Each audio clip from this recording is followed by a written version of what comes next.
Family. Okay. She running from the cop, and when I shoot, I put. Yeah, tell that dollar number block. Yeah, stun the number block. This New Orleans Millie rock. Let a Millie rock. Me and Woe don't really rock. Evidently not. Yeah, tell him Mr. Rock. In New York, that jigger rock. Okay. I'm higher than my socks. Yeah. I'm twisted like my locks. Big up to the locks. I did a show with Josh. Did a show with Josh. Soon as I left the spot, pulled over by the cops. Them bitches found my Glock. They threw me in the box. 8 months tops. Staring at the clock. Commissary stop. Man, we caught a 5 drop. A nigga jaw gon' drop. Damn. Bitches draws gon' drop. And then the calls gon' drop. Hello. I ball too hard, they flap. And all these bitches got ass. How they get so fast? They have that in the past. I still smash in LA, they getting shot. Bitch, I know the docks. In my ear, we on a yacht. Okay. Your bitch know where we dock. Hold up, I ain't from the know ya. But Took is still a soldier. And rest in peace the soldier. Cause he was real Magnolia. Yeah. And I fuck these Family. if I How we doing, man? goes off on that Drink. If I do, But you the blame pussy. lane, we stink. It better be the only thing, big bank. Take Lil Bank. You know the game. All these bitches want your Carter, your Carter. Hey. Fireman and fire starter, need water. All of your bitches, they poo. All of my bitches, they new. They got more bitches than you. All of these hoes in cahoots. But my bitch keep me in the loop. Yeah. She blow me like how can Family. My waters come out like a We truth. back. Innocent boss, not the oops. In turn, I'm trying out your fruits. I'm in a pineapple coupe. Yeah. Passing you up like you. Turn the head like a screw. Get that hoe a tip. Enough to buy a whip. Get that hoe some sip. She fall asleep, I dip. I'm rich, bitch. Money, Mitch. What's in that bag? 14 bricks. You got 14 bricks in that bag? Used to drive a Mazzy. Yeah. Used to be locked up with the Family. How we feeling, man? Come on, man. Talk to me.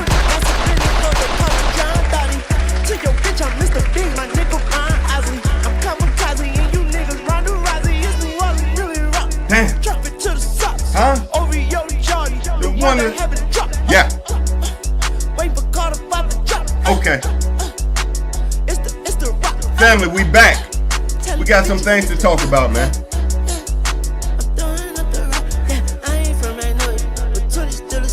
Okay. Cause he was real Magnolia. Damn. Family.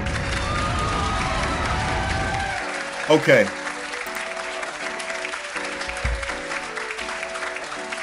Family, how we doing, man? We back. It's your boy Jay checking in. Okay. Family, we got a few things to talk about, family. Bun B testified. We got to talk about that. Also, Ray J has went on to the Shannon Sharpe internet. We got to talk about that interview. I'm sorry, Ray J has went on to the Shannon Sharpe platform. We have to talk about that interview. We got to talk about YSL Woody refusing to take the stand and testify against Young Thug. But before we get to any of it, family, thank you for pulling up, kicking it with your boy. I see we got some of the family locked in early. I see my dog Hazer Spades. Hold on. I see you, Gangy, Miss Maria. You know I see you, Queen. Come on now, family. How we doing today? How we feeling on this beautiful Saturday, man? How do we feel about that intro, man? Family, what y'all know about that old school Wayne, man? That was that Magnolia freestyle, man. Come on, man. What you know about that, family? Okay, family. Again, we got a few things to talk about, and I think we're going to actually start with this Lil Durk interview now. Lil Durk did a short interview with TMZ on the street. Family, if you didn't know, the last few months, Lil Durk has been in rehab, right? And he's kind of speaking about it because he wants to influence the youth to kind of clean up their ways, and I kind of like it, man. We got to give it up for that now, all right? Let's check this out. Let's check him out. My dog Spades, I see you. You say we living, man? I feel that. Let's tap in. Durk, how you doing, man? What's up, Swear? What's up? Look, how you holding up? How are you doing? Good, super good, man. I'm locked in, just Listen, one day at a time. One day at a time. Listen, we got word that you were in rehab. Yeah. Right? Yeah. I mean, can we talk about that a little bit? No, we good. I want to embrace it, you know what I'm saying? Because it helped me a lot. Helped you a lot. Yeah, so I want people to not run from it or be shy from it. You know what I'm saying? Yeah. What was that like for you though? You know what I mean? Because it's not really, we don't see a guy like you, you know, a lot of times you go to rehab and talk about it. You know what I mean? Yeah. What was that like for you? I won't even say it was tough at first. It was tough at first, but it ain't that tough because I really knew what I wanted. You know what I'm saying? I knew what was holding me back. And what was that? What did you want? I wanted better. You know what I'm saying? I wanted to be a better man, a better father, a better leader, you know, so, but more action. So I gotta make sure that self is good before, you know, anybody else.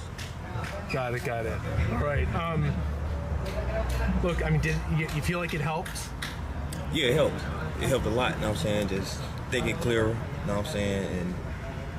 And see, my main goal is just peace, you know what I'm saying? Being with the family and staying out of bullshit, you know what I'm saying? Being 100% on my ding. Did you write new music? Yeah, I did. Did you really? I did. Were you inspired? I was, but it's more clearer. More clear? It's more clear. More clear. Good man. All right. Before we... Damn, he really giving a TMZ dude a real interview right here on the street, ain't he? Before you went in, what was your mental state like? What was your... Moving fast. Moving fast. Making excuses. You know what I'm saying? Letting the drugs take over me. You know what I'm saying? Yeah, just like the codeine and everything. Just Is that what it was? Was codeine? Yeah, Xanax. But it don't make me, you know what I'm saying? Yeah. Damn, codeine, Xanax, he really giving it up to him now. So I just see myself just staying on the right track and just trying to change a lot of lives, you know what I'm saying? By speaking on it, yeah, being honest about it. I don't want to be like, no, get away from me. Like when you ask me questions, like it is what it is, you know what I'm saying? Like this for the youth or this for the older people who want to do better and feel like they embarrassed or feel like a lot going on or people gonna talk about it. But if I do it, they gonna do it. I also wonder how long was he hooked on these drugs? How long do we think he was hooked on codeine, Xans? Of course, you know, probably alcohol, weed. How long we think he was kind of lit like that? Of course, because it's not something, there's a stigma in the inner cities for young black boys and young black women to go to rehab, to seek therapy, to seek help. What I want to do is I want to do a lot of it in Chicago. Like I want to enhance them or like build one. You know what I'm saying? Like, you want to build a... Yeah, because it's like I know what it did for me. You know what I'm saying? And I know that'd be huge. What do you mean, a rehab center? People, so I'm gonna get the foundation down. I'm gonna just do it. Like from here on, it's just all actions. That's it. Yeah. And I saw that you wanted to curb the violence. Yeah. In Chicago. You know? Yeah, I've been talking to a lot of the bloggers. You know what I'm saying? We've been on the same page. A lot of the big musicians from Chicago. Yeah, but it's really the bloggers because they narrate it. You know what I'm saying? I've been talking to them, being on the one page and just trying to keep all the bullshit down. Everybody ain't gonna change, but we gonna save as many people as we could. Start in Chicago and maybe expand? Yeah, because this is where I'm from. Yeah, of course. I want to fix the world at once, but you know, this reality. So the neighborhood. You think probably 10 plus years? Probably so, I agree. And Durk is still young. We're going to look up how old Durk is. But I will say this. Durk has been on this campaign of trying to change his life somewhat for a few years. If we remember, his last album was Almost Healed, where he started trying to change the narrative about him, you know, throughout that album. And of course, it's going to take some time. Of course, one album ain't going to turn you into a whole new person. But Rehab, the new album, the things he's speaking about, even embracing his new religion, I'm fucking with it. Hood Heroes Foundation kind of started. Biggest. All right, do we know? Family, anybody know how old Durk is offhand? So I see that though. You smile though. I say those words and I see you smiling. You know. I go to whoop. Yeah. Like, are we gonna see this kind of reflect like in your music though? Like this whole kind of. For sure. But I'm more so like actors though. You know, like a lot of people just like. They talk. Yeah, like leaving rehab or saying they're gonna do this and the actions don't lead up. So I just want to show my actions instead of doing talking. Yeah. You know. I just fuck out of way you fuck with how you approach me about it. Yeah. Okay. You know, listen, you just gotta again. Keep it real, keep he it giving him a whole interview. And it's hard. Look. Any final words though? Anything else that we're missing? Let's change the world as much as possible. Okay. That's it. Change it. We're gonna change it. Let's do it. All right. Listen, final question. We got Trump and Biden. Here come the bullshit. Like, you already... Here come the bullshit. You done gave this man such a beautiful interview. Now you want to come with the political bullshit. Let's see what he say. You want to curb violence in Chicago. You know what I mean? How do you, like, where's your head on that? You know what I mean? Biden's been in for almost 4 years. Yeah. Trump was in for 4 years. Not a lot's changed. Yeah, I'm gonna be just honest, like, completely, like, I just know what I can do. Yeah. You know, I can't speak on... Who would you rather work with, though? Because it does play a role. I'd rather work with the governor, the mayor of Chicago. Got it. Yeah, the small, You, the local guys, Yeah. Smart. You're not getting my dog, man. Smart. That boy trained with it. Come on now. Let's go. I love that. Yeah. Listen. Appreciate you. That's inspirational, man. You listen, you just keep doing okay. it. Right? And I love this. I love say he 31? Yeah, 10 plus years, 21. Yeah, I can see that. This for you. I love this for Chicago. My grandparents are from Chicago. I love. See, we connected. Yeah. Oakland, Illinois. I love it. Then would you come check back in about 2-3 months? I bet you it'll be changed. Everything gonna be changed. Let's do that. Let's do it. All right, good luck. You got it back. Nah, that's fire. Okay. See him coming out the gas station here. Alright. Yo, man, let's give it up for Durk, man. Let's give it up for Durk. Changing his life. Changing the stigma. You know what I mean? I really rock with this mad heavy. He's showing, you can be a rapper. You don't have to stick to this gangster stigma. You can grow. You can evolve. Man, I rock with that mad heavy, man. Come on, man. Give it up for Durk. I rock with that. Okay. Let's see here, family. Let's go ahead and hit this Bun B story real quick. Now, family, if you were unaware, in 2019, Bun B's home was invaded and his wife was held at gunpoint. Bun B is taking a stand to kind of ensure the perpetrator is locked up for it. He's given his testimony. Some people had a problem with it, but before we get to that, let's listen to this actual testimony. Again, family, I appreciate you pulling up. Thank you. I appreciate you. Please hit that like, subscribe button if you already have not. Let's get into it. And I get so angry all again because she didn't deserve it. She didn't ask for this. The next morning, she got out of bed and went down. Now, of course, family, this is the perp right here. To the kitchen, and I heard her scream, and I went down to see what was wrong, and she had her back turned. And she was crying, and I was like, what's wrong? What's wrong? She was like, I can't.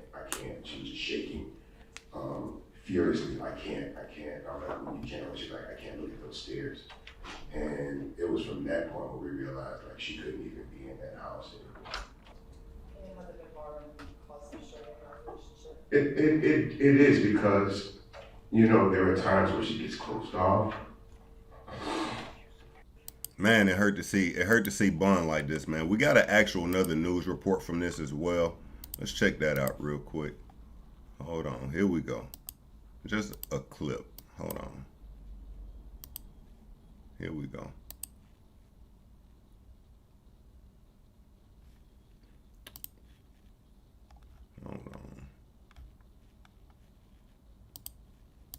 Hold on, that's my nigga net. Give it a second. Hold on. Y'all know I be stealing my neighbor Wi-Fi. Hold on. Hold up. Let's see here. Let's refresh it. Here we go. More breaking news now. The man charged with robbing Bun B and his wife Queenie has been sentenced. We just learned that DeMonte Jackson received 40 years in prison for each charge. Those sentences will be served concurrently. Jackson pleading guilty to felony charges related to the 2019 home invasion. During the robbery, he held Queenie at gunpoint. He was shot during a gunfight with Bun B.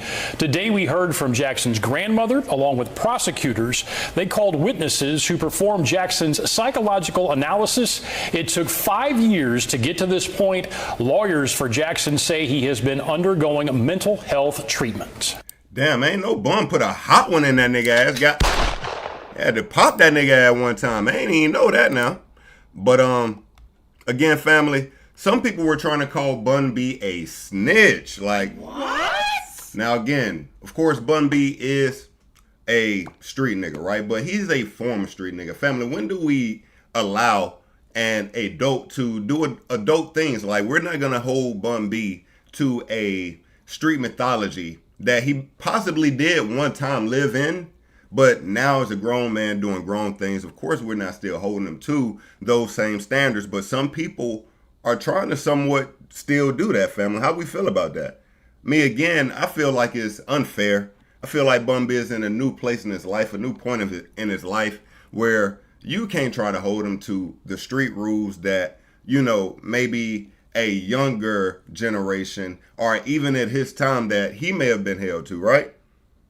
But again, of course, as we see, the perp got 40 years. Give it up for that. And he got a hot one in the ass. Like, damn. Bun was not playing. Of course, Bun is the owner of Trill Burgers. Matter of fact, he's been having some issues with Trill Burgers with the ownership. Let's see here. Trill Burgers ownership dispute. Let's see. Okay, let's see here real quick. Trill Burgers was not Bun B's idea. Oh, really? Here's what we know about legal dispute between co-owners, former manager. Bun B, the co-owner of Trill Burgers, are involved in a legal dispute with former managers Benson and Patsy Varies. I think I do actually remember going through this story. Let's see. Trill Burgers co-owners and Bun B are embroiled in a legal dispute where they're accusing former managers, the brother and sister team, Benson and Patsy, of misappropriating funds. That's exactly what it was. And I'll kind of cut it short. These two were misappropriating funds, which led to Bun attempting to take full ownership. Trill Burgers was formed in July of 2021. Houston pop-up restaurant with 5 managers. Let's see here. Benson Varies, Patsy Varies, Bun B, Andy Nugent, and Nick Sofried. The Varies were also working their uber popular food truck business, Sticky's Chicken at the time. They say that's where they came up with the recipe for what eventually became known as the OG Trill Burger. Let's see, after working together for less than a year, the Varies got out of the partnership after being accused by the other 3 of using money to pay off Sticky's Chicken. Okay, so it sounds like Sticky's Chicken was in a sticky situation and was taking money from the thriving business to try to keep their other business afloat. Bun B, Nugent, and Skirfield sued the sibling, accusing them of stealing that $45,000. Damn! The company signed a separation agreement, and as of January 2023, the lawsuit states that the defendants neither returned the misappropriated funds nor signed the separation agreement. They want access to past account information to determine how funds by Patsy and Benson Varies were spent. Okay. So again, again, I knew he was going through some ownership issues with Trill Burgers, but again, we're happy to see that Bun B today is okay. His wife is okay. Keep them in thoughts and prayers, of course. And yeah, that's what we got for that story, okay? But I guess while we're talking about men taking a stand, man, we might as well get into this YSL Woody situation. Now, family, if you recall, and of course we're going to pull it up right now, YSL Woody was actually singing in the interrogation room, right? So we kind of thought it was obvious he was going to snitch on Stan. Why do I say that? Because when he snitched in the interrogation room, he got what you would call immunity. What is immunity? That means now you cannot be convicted for anything that you may be giving up, dealing with crimes you may have committed in this situation as well. You told, so since you told, you get immunity. We're not going to put you in jail, but now you have to snitch on Young Thug, right? So YSL Woody took the stand, but some different things happened. But before we get to that, let's check out YSL Woody and the interrogation room. Family, this was kind of crazy. It was like, yo, what is going on? Let's see, YSL Woody interrogation. Let's pull that up. No, not this one. Two Billboard-topping Atlanta-based rappers. Bad situation, I feel bad for. Family, you see him with the hands in the shirt. You already know. You already know. And this was early, but we need a clip. This is the entire thing. That's the entire 2 minutes. We need a good clip from it, right? That's what we need. Let's see. This is the entire thing here again. Okay, here's the concern. Let's see. You have a lawyer, so we gotta make sure. I don't want to violate any of your rights. I don't want to do anything. Listen to me. Mr. Melnick's still your attorney, right? Because I was going to see you next week at your bond hearing. You know that, right? Did they tell you that? You was. So it's gonna lock me in there. Okay, of course, this is YSL Woody. You see here they got his leg chained to the ground. This is the beginning of the interrogation. Let's try to clip through some of this right here now. We're going to speak about body language some as well, family. You see this? Oh, hold on. You can't see him. Let me get out the way. Hold on. Okay. Now, you can already see here, he wants to go to sleep. He wishes he could wake up from this dream, okay? Off rip. He's like, maybe if I just sit here and act like I'm asleep enough, I'll wake up and won't none of this be real, okay? Again, this is 2 hours. Let's play a little bit of this. Let's see here. Let's see. Wait, he get up, did he check his post? He want, again. What is he doing? Family, what is he doing?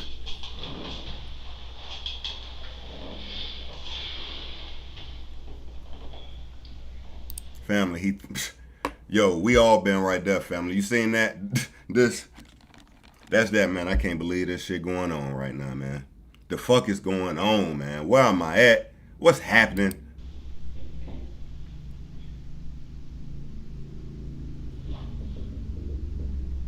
That boy checking his post, family. He want to make sure he alive for real, for real. What's going on, man? Am I alive? Like,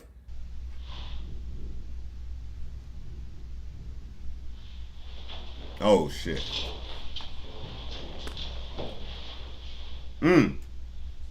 Now, family, again, we speaking about body language. This is half of the fetal position right here. You know when you ball up? You know when you just all balled up like you got violated or some shit? You know what I'm saying? Pause, no Diddy. You feel me? Like, my dog fucked. Okay, let's get through some of this. Let's fast forward, so. Yo, the interrogator's just sitting back watching him rot. Like, we ain't even said nothing to him, and then he ended up battling himself. Like, we ain't even said shit. What, he got a hole in his shirt back here? What is that?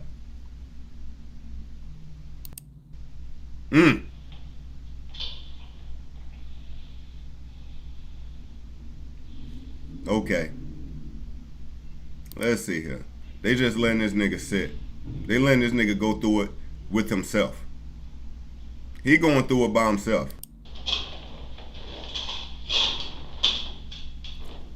That boy looking for somebody. Okay, what we need? Okay, hold on. Let's see.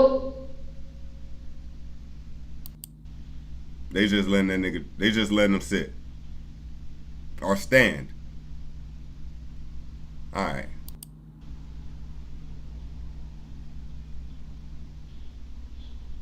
Okay, hold on. Let's get to some action. Let's see here.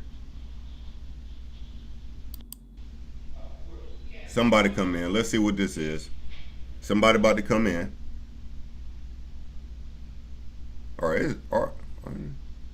Oh, nah, he about to get up again. Okay, hold on.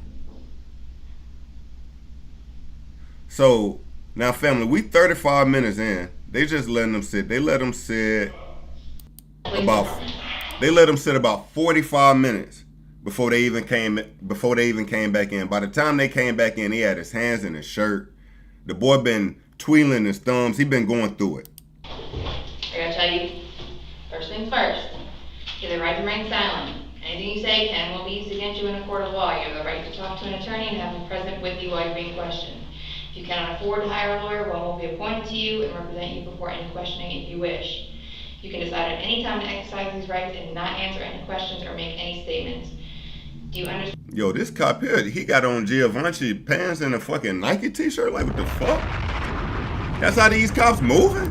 Thank you to these rights I've explained to you and have these rights in mind. Do you want to talk to us now? I need a verbal. Can. Yeah. Okay, your friends were moved upstairs. We're kicking you separate, okay? So, do you want to talk about today? I told them you're in charge today, not me. So what happened today, bro? What happened today, bro? With Brittany Parks. What happened? Wow. Wow. She called me and said police here. They was at the house. You know what I mean? And asked me what to do. And I was like, what the hell you doing to the house? So they got my baby, want me to come turn myself in. I'm like, what for what? She's like, probation.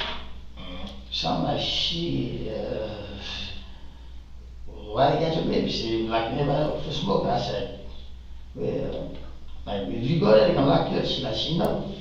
You know what I mean? So, shit, she asked me to come get him, bring him. Where you pick her up from? Shit, some gas station. She told me to pick her up on the gas station and take her, and I picked her up. Shit, I told her she put me in a bad situation, I feel bad for her. Like, why the hell you put me in there? Like, I'm not gonna tell you to turn yourself into no police, but don't do me like that. That's what I told her. And she was like, come on, man. I said, I understand. You know what I mean? Like, shit, she said she gotta go do what she gotta go do. She cried. I just feel bad for her. Took her to her apartment where the police was, and that was it. Yeah, I ain't tripping on that. What about afterwards? That nigga said, I ain't tripping on that. Like he really his homie. Like, what? Nah, nigga, I ain't even tripping on that. Like, man, what happened up after that shit though? Like, you know what I'm saying? After you dropped off. Where you dropped off at, matter of fact? Shit, however she stayed, like where she stayed. Like you dropped off in front of the apartment complex? I dropped off right there. She got on the wall. What about afterwards? Like, where did you go afterwards? I went to the dentist station.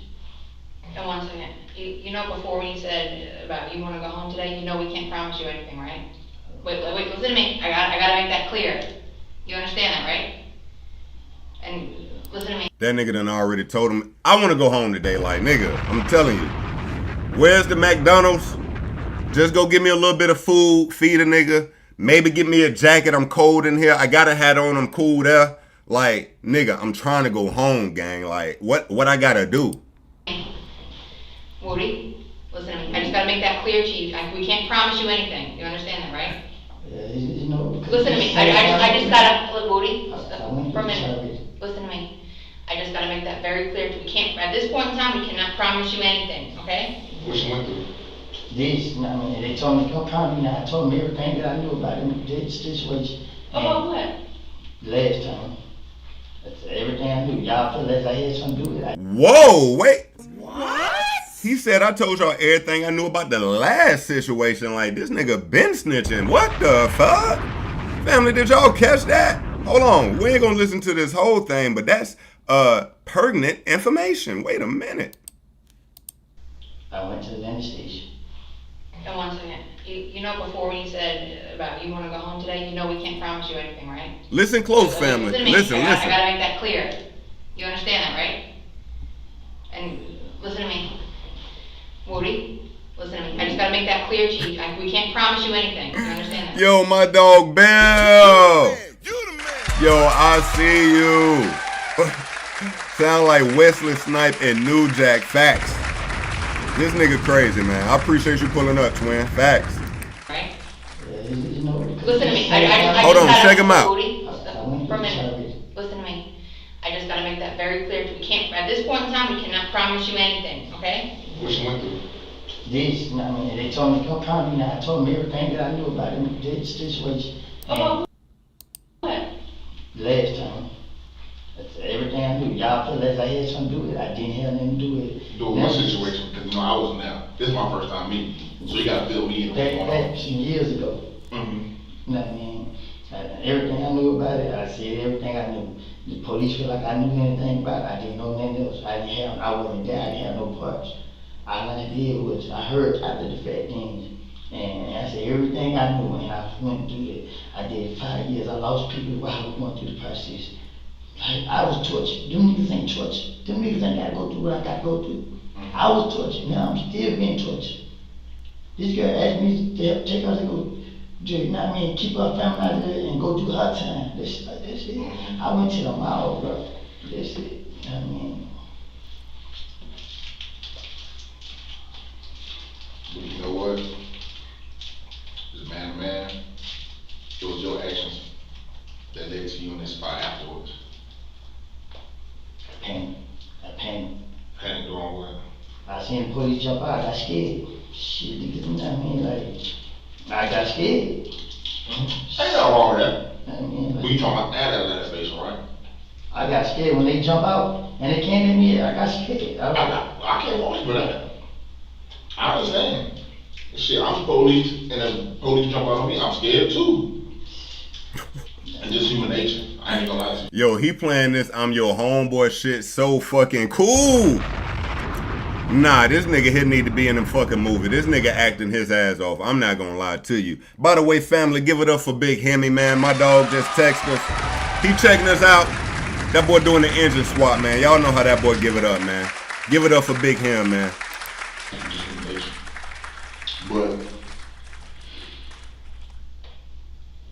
did anything happen in between you dropping off Brittany and you getting to Atlanta Station? I had picked up my buddy, which is you and somebody else. You know what I mean? And we went to Atlanta Station. But did anything happen in between that time? Like, did we do anything? No. Not one single thing. Like, to be honest, I respect my girl, you know what I mean? I never do nothing in her car. I never had done anything to anybody, you know what I mean? Like, I don't know what to say. Who's the girl? Aaliyah. The car? Yes. The owner of the car? Y'all let it go? Yes, I would.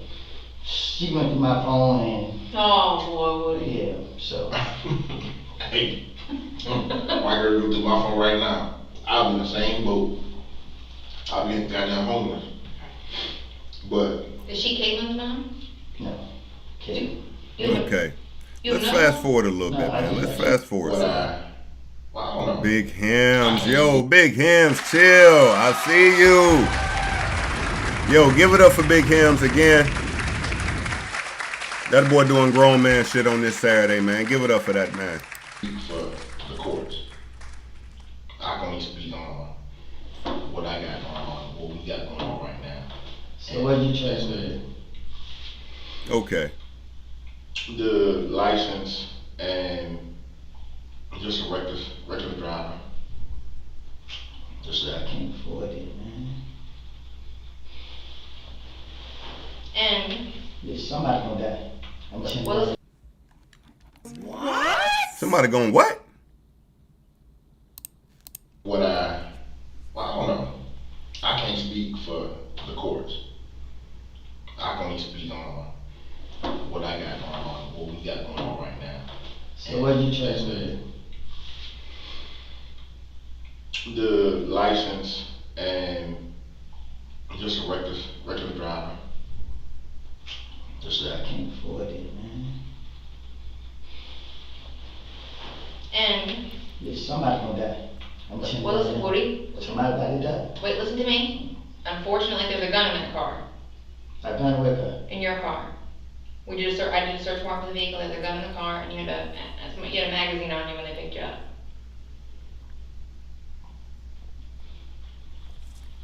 Federally, they can charge you with the ammunition. Statewide, you're probably gonna get charged with the gun. I'm gonna get charged with the gun? Mm-hmm. There wasn't no gun in her car. There was a gun in the car. Where y'all find the gun at? I wasn't out there. There was a gun in the car though. So what I'm saying is, So if you want to talk to us today, I cannot promise you anything. I can't make you any promises. Listen to me. I can't make you any promises. I can't offer you anything today. That's not what we can do. We cannot do that. So I'm just talking to y'all, gonna go to jail and then y'all gonna decide what years later what. No, I didn't say that. But what I'm saying is, today I cannot promise you anything. We can't promise. I can't. I'm not authorized to do that. He's not authorized to do that. Today, you saying I'm going to jail for this? So basically, yeah, a little bullshit. What we can do is, if you do cooperate, we could talk to the DA and let them know you did cooperate.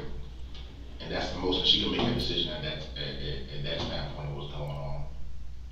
But we can't promise anything. But I just want to be okay. I did do that. But I didn't have no gun. I didn't know nothing about a gun being in my girl car. You know what I mean? I never do her like that.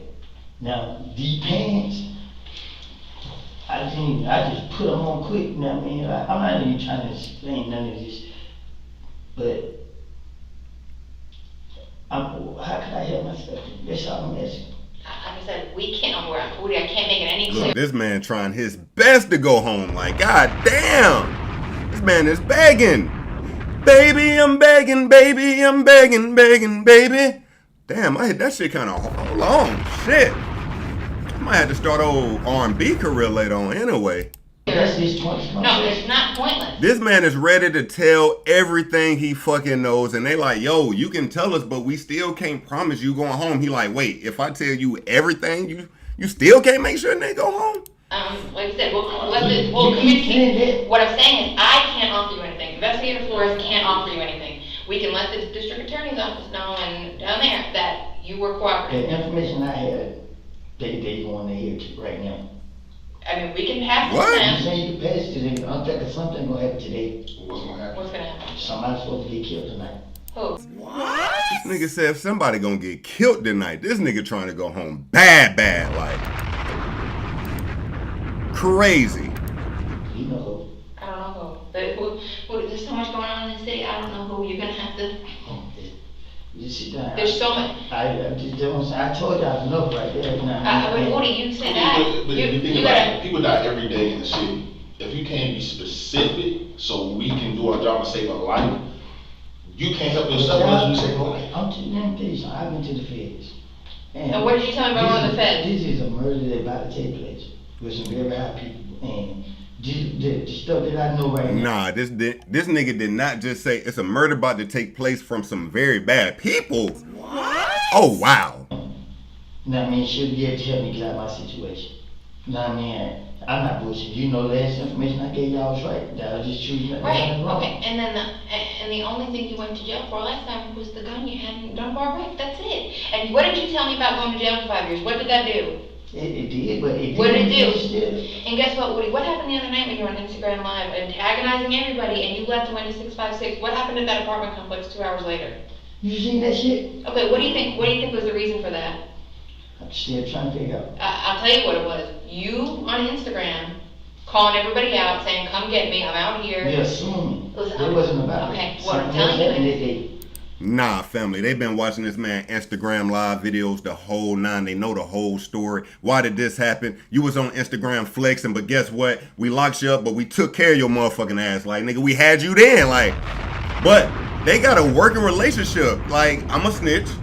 And when you do your little bullshit, we gonna just let you ride with the lesser of the charges. Like, YSL Woody got a good relationship with the DA. So, all right, family, I think we've seen enough. What you think, family? We've seen enough of this, right? Well, now let's see what happened when YSL Woody was on the stand. Now, family, I will say this. What happened from that interrogation? He did get locked up that night. That's a motherfucking fact. Nigga did not go home, okay?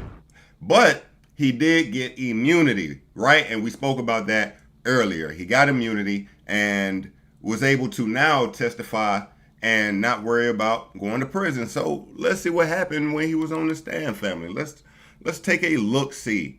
All right, let's see here. Okay, hold on. We got 2 clips. Of course, we already spoke about that, of course. I think it starts here. Let's start here. Okay, here we go. Now, YSL Woody has essentially already began the process of pleading the 5th, And the judge is letting him know his rights, what's going on, letting him know you've already been immunized. If that's a real word, it sounded real in my head, so I let that shit go. But anyway, let's check it out. The state is basically, knowing that you have a Fifth Amendment privilege, says, okay, we acknowledge that. We're going to give you immunity. And as a result of that, then you have to testify as a result of that. If you don't testify, then I, as the judge in this case, have several remedies.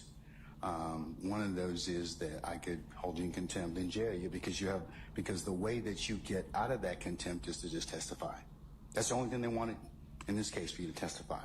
So your attorneys told me you're going to invoke your Fifth Amendment privilege. Done, said. However, the immunity has been signed. I have a copy of that right now. So you're required to testify. So if you don't testify, the state's probably going to ask me to jail you. And I'm probably going to do that. So I'd like you to go ahead out and talk with your lawyer and tell me what you want to do at that point in time, okay?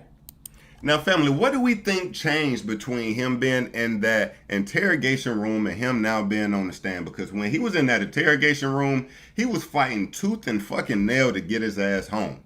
But now, when he's been released, and that's a good question. I'm not sure exactly what his bond was, Maria. That's actually a good question. We can check that out.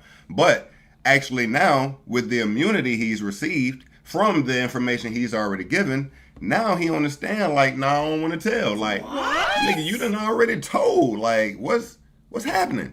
So the judge told him, hey, man, go speak to your lawyer. You might be getting cold feet right now.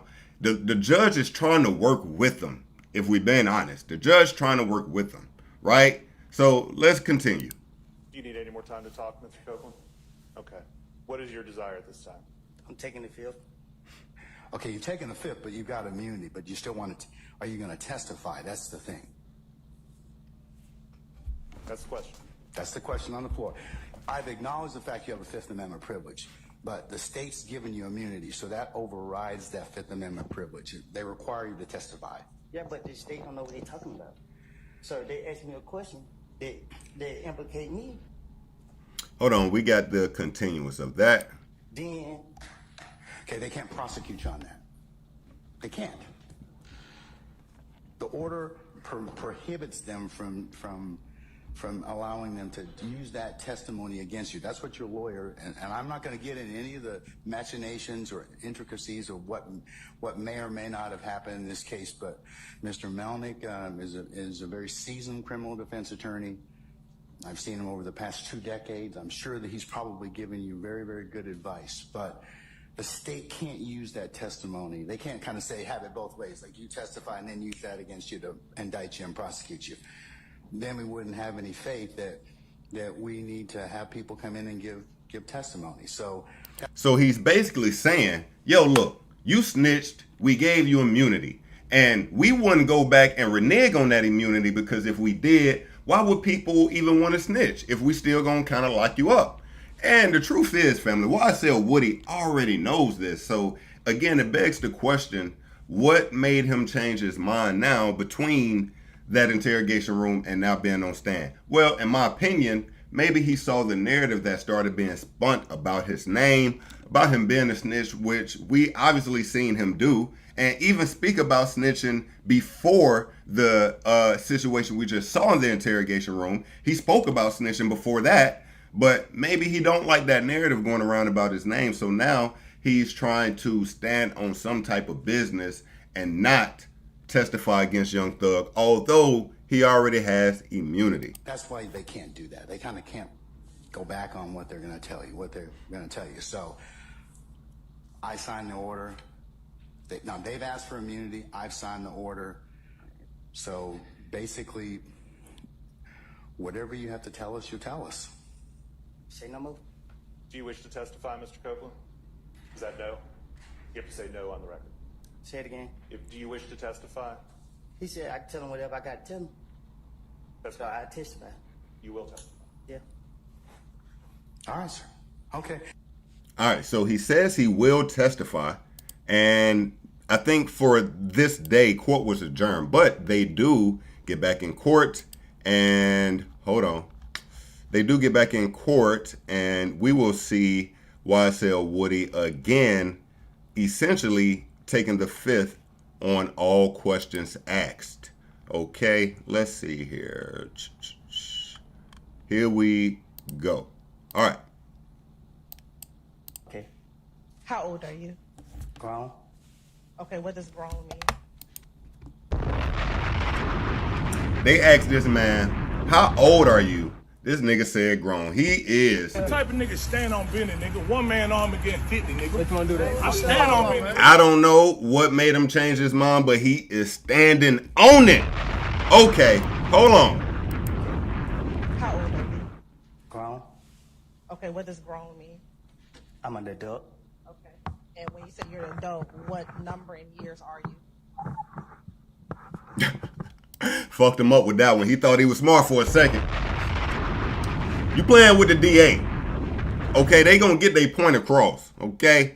How many number are you? How many years in number are you, sir? And when you say you're an adult, what number in years are you?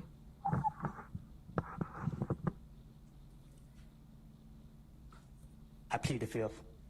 Ladies and gentlemen, can I get you to step outside to your headquarters of jury deliberation? Okay. And he is arrested after this moment, family. He did get arrested. Now, I do wonder, let's pull up YSL Woody arrested. Let's see what's going on. Let's see if we can get some good info. Key witness in YSL trial arrested after refusing to testify against Young Thug. Lil Woody, hold on, okay. Lil Woody, pause just for that. That sounded crazy. Like, what the fuck? Lil Woody. Held in contempt of court, arrested after refusing to testify against Young Thug. On Friday, June 7th, Kenny Lil Woody Copeland took the witness stand on day 87 of the YSL RICO trial, which is crazy in itself. Day 87, what the fuck? Copeland, an alleged YSL affiliate who police say has direct information regarding the various crimes Young Thug has been charged with, was scheduled to testify against the Atlanta rapper. However, as Thugger looked on from within the courtroom, Lil Woody invoked his Fifth Amendment right against self-incrimination as soon as Fulton County prosecutors began their cross-examination. As a result, Judge Uriel Glanville had Kenneth Copeland in contempt of court and ordered him to be taken into custody. Yeah, of course. When a prosecuting attorney asked Copeland, we already just saw that. Kenneth Copeland, a multiple-time convicted felon, allegedly first started cooperating on Young Thug back in 2021 when he was interrogated following an arrest for possession of a firearm. Of course, we just saw that. Prior to pleading the fifth on Friday, Lil Woody was granted immunity by the state of Georgia in exchange for his testimony against the rapper. If he testified anything, Copeland said it would not be used against him in any other ongoing legal case. Before the jury entered the courtroom on day 87 of the trial, judge informed the witness that he would be held in contempt of court should he not fulfill his obligation. How long are you imprisoned for contempt of court? How long are you imprisoned? I can't spell. For contempt of court. Well, I guess it does depend on what state you're in too, right? Because I do not know. Anyone who, let's see, contempt of court charges are more than just a judge for bad behavior. Contempt is a criminal charge. A conviction not only brings fines and jail time, but it also remains a part of the convicted person's permanent criminal record. Jail time and penalties for contempt charges. Punitive contempt of court actions, severe as a punishment, and can include a jail sentence of up to 6 months. Okay. So basically he could do up to 6 months and pay some fines for his contempt of court. Now, is it worth it? Hey man, you've already been kind of labeled a snitch. I guess trying to work yourself out of that label starts there. But me personally, I still feel like Young Thug is coming home, me personally. I feel like Thug is coming home. Hold on, not my nigga Donnie. You the man. I see you, Gangy. Let's see, YSL coming back home. No, coming back from a 1-3 deficit on the snitching allegations. That's a fact. YSL coming back from a 1-3 comeback on the snitching allegations. That's fucking hilarious. I'm not gonna lie to you. I do think when it comes to the YSL trial currently, that's all we have as far as new moving information. Family, it's so crazy that Young Thug. Oh, I'm actually lying. Hold on. A state witness at Young Thug's trial just said Lifestyle was a banger while he was getting questioned. Yo, Thug coming home, man. Thug is coming home.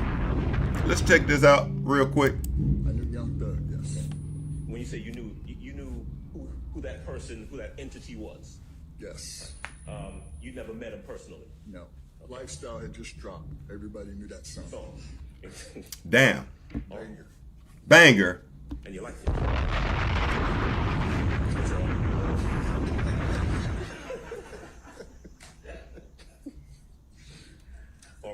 I knew Young. Look, man, they in Georgia, man. Everybody fuck with Thugger music, man. What are we talking about?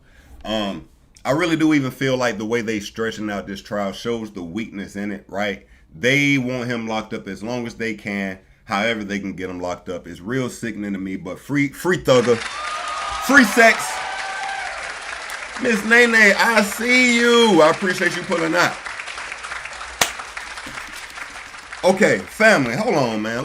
You know what, family? One thing I did not do today that we typically do, I did not go over the aftermath from the Kendrick Lamar Drake battle. Now, of course, we still giving Drake his props for winning the battle. We still giving him his kudos, right? But we have things that's happened since the battle. Now, I will say the biggest move, I think currently since the battle that K-Dot, Kung Fu Kenny, has now pulled is this one. Hold on, family. Make sure you're always checking out the community page. I'm always keeping you updated with the latest and greatest in hip-hop, and I'm going live for you. You already know. Where is it at? I post so much. We can just review my page and have topics for days. Here we go. Kendrick Lamar announced a concert at the Forum in LA on June 19th, presented by PG Lang and free lunch. The pop-out Ken and Friends show will begin at 4 p.m. Doors open at 3 p.m. on Juneteenth. What a fucking move. I must be honest. Give it up for K-Dot. This is a fucking move, right? Now,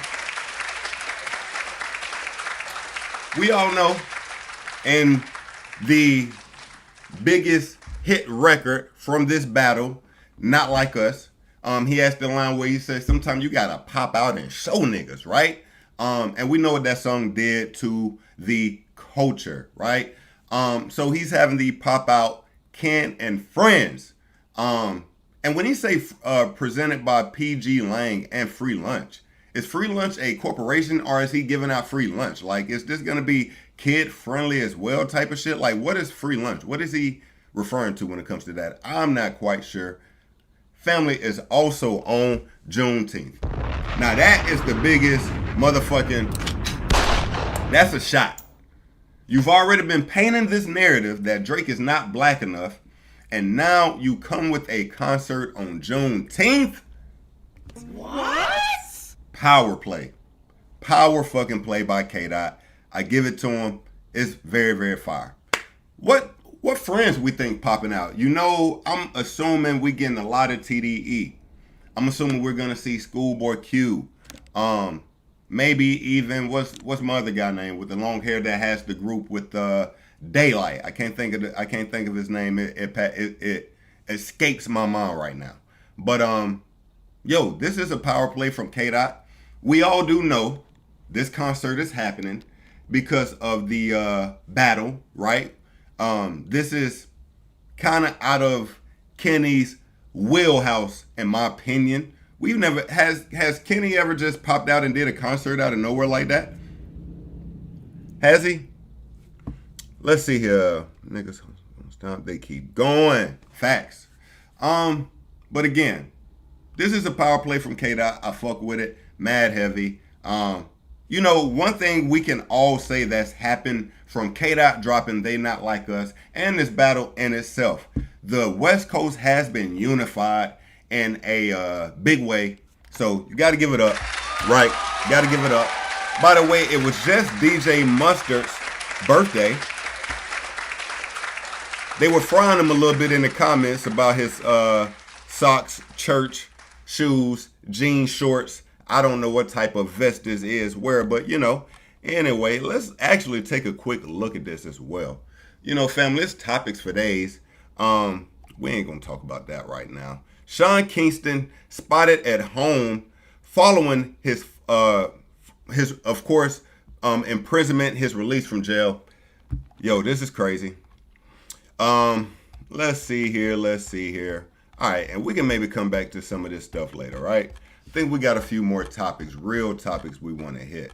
But I will say, this is one of the topics right here. Chief Keef and Sexyy Red. This is let's hit this real quick, family.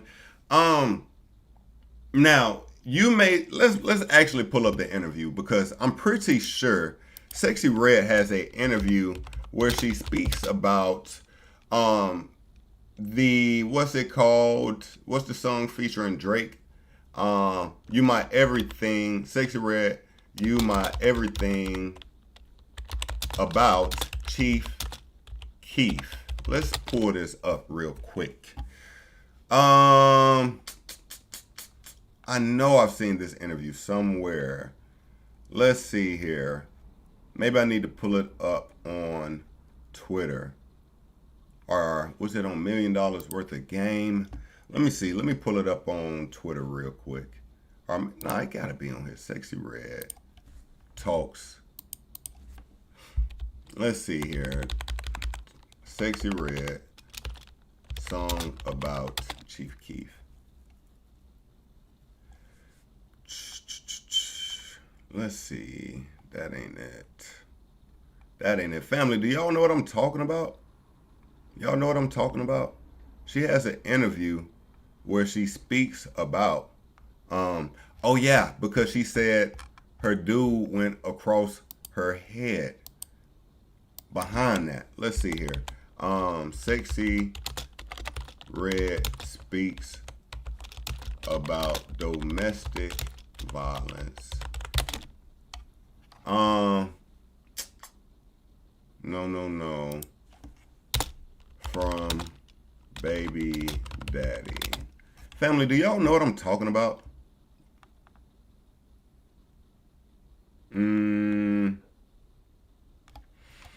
Okay, let me pull it up real quick. I'm not gonna stick on this forever. Let me see, Sexyy Red. Baby daddy.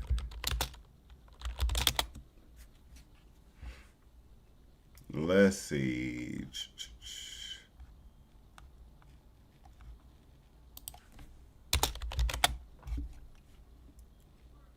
Let me see. All right, if I can't find it, family, I'm just going to move on. But it does exist, and I want to show it to you to kind of help with my point I'm trying to make. Sexyy Red.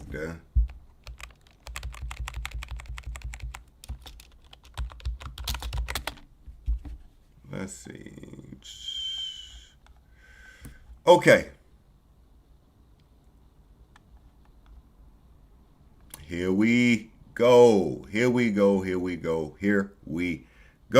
Family, I appreciate you staying patient with me. We found it. Okay. Now, while Sexyy Red was preparing to bring life into the world, her baby daddy was going upside her head. According to Sexyy Red, while having contractions, the father of her child went through her phone and found messages between her and collaborator Chief Keef that he didn't like. Now, this is from her burner page, and she says, that time I was in the hospital having contractions, and my BD went through me and Chief Keef messages and smacked the dog-ish out of me. God damn, that's fucked up. That's fucked up. That's super fucked up. Right? Now, I still didn't find the clip where she's saying how the song You My Everything is about Chief Keef, but family, it is, okay? So now we have these videos pop up, right? And she say, this is just to a homeboy, but my dog, you know what I'm saying? She rocking my dog chains, you know what I'm saying? Like they kind of close, they kind of, what we thinking? Now see, family, now we got to talk about something.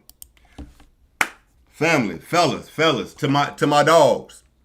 When your girl say, "Nah, I'm just with my brother," this the brother. This my brother. You heard that? This my brother. This who her brother be right here.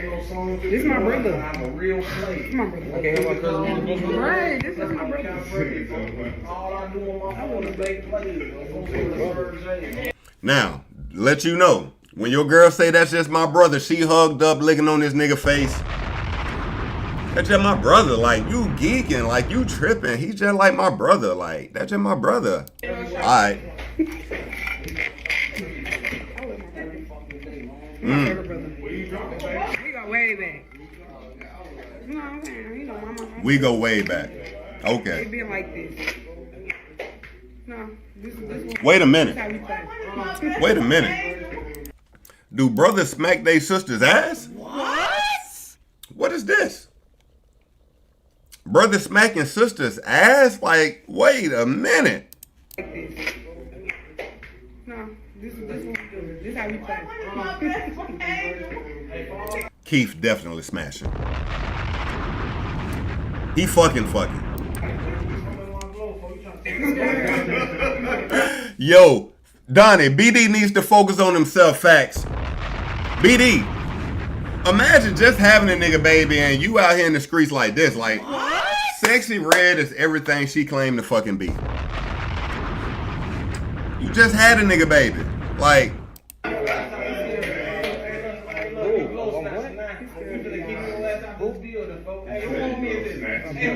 nah, she licking her tongue out at this nigga the whole nine. Like, come on, man. Look at that.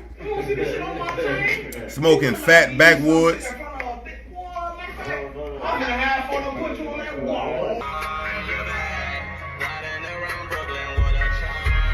Look, huh? It's just me and bro sliding. Okay, I get it.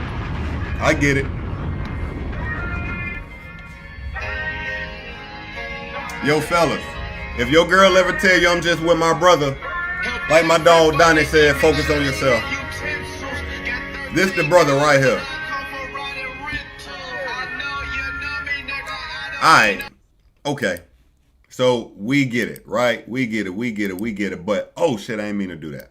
But while we speaking about, you know, brothers and, well, no, that's a bad segue. Anyway, FBG Butter. He explains dating his deceased friend's baby mama and getting her name tatted. What? Nah, family, what the fuck did we just read? FBG Butter explains dating his deceased friend's baby mama and getting her name tatted. He quotes, "You don't choose who you love, who you fall in love with. It just happens." Hold on, we got to get the backstory. Now, do we know the FBG member that passed away? FBG... Wait, it can't be FBG Duck. FBG, nah. I don't believe it's FBG Duck. Let's see. But that's gonna be the FBG that pull up. How do we find family? Does anybody know? Wait, hold on. Chief Keef said it best. I don't love no thotties. That's a fact. You know, Chief Keef go to, man. He speaks for a whole generation, man. No cap. Wait a minute. Hold on. FBG Butter explains how he dates his deceased friend baby mom. It can't be Duck. FBG Duck baby moms dating FBG Butter. Let's see if that pull up some.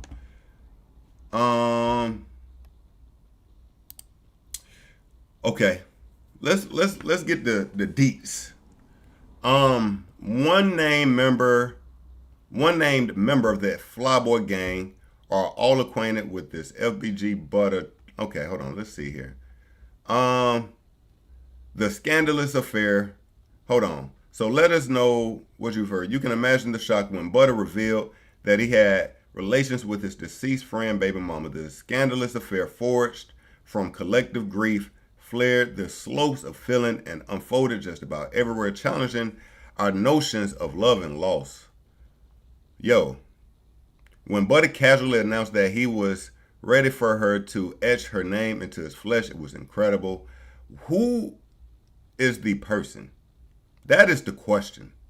We gotta know, family. We gotta know. Let's see what this is. FBG Butter boasts allegedly about beating up Chief Keef. What?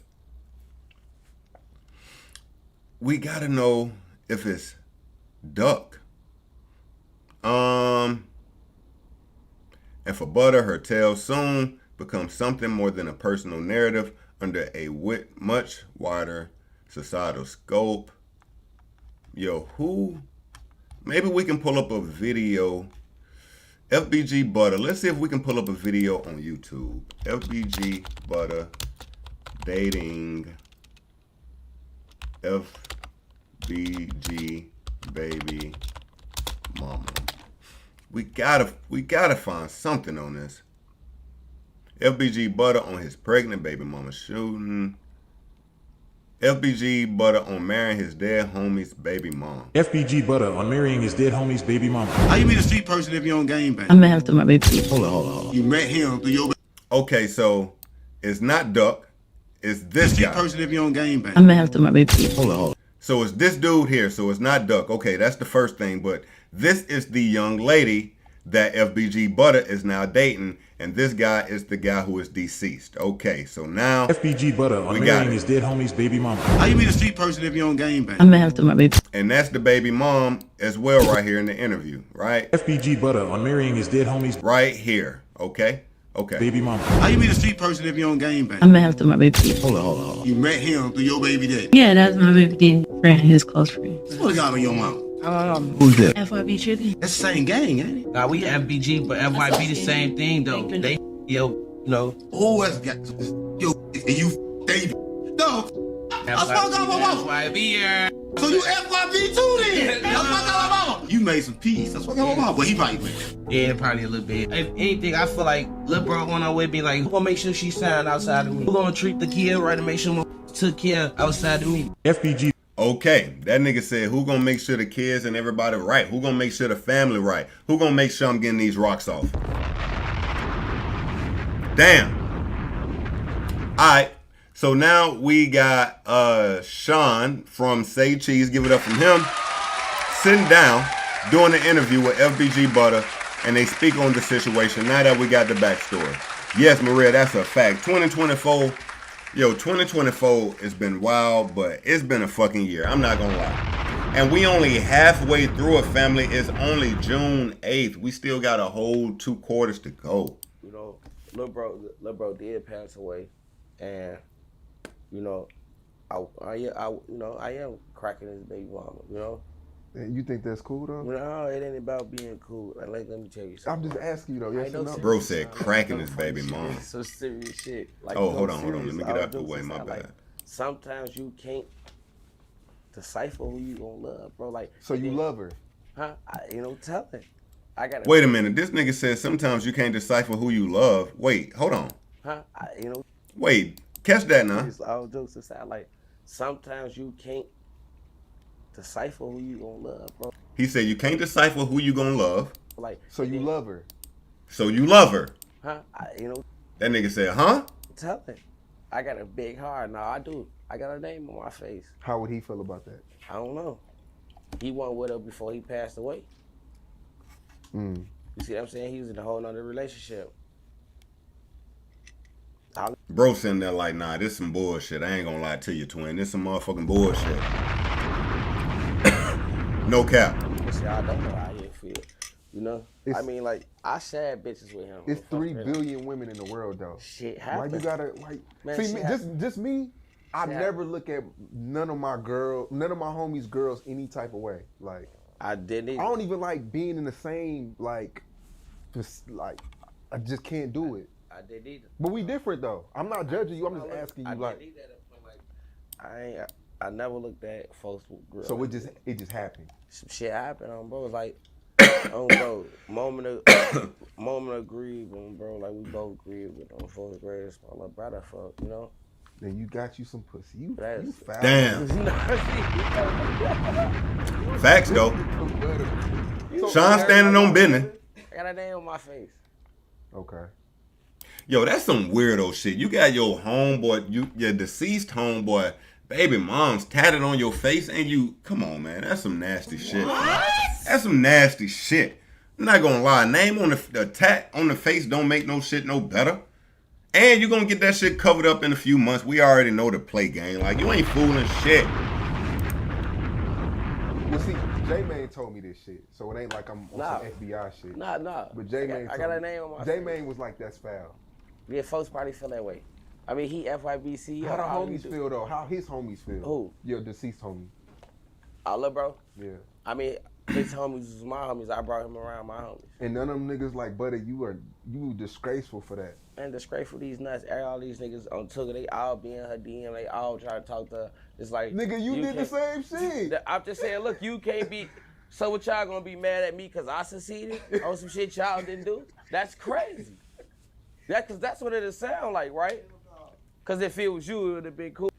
Family, let me know, man. Is you cool dating your homeboy baby mom after he passed away? Is that cool? Is it legit? Like, we letting that pass? Is cool?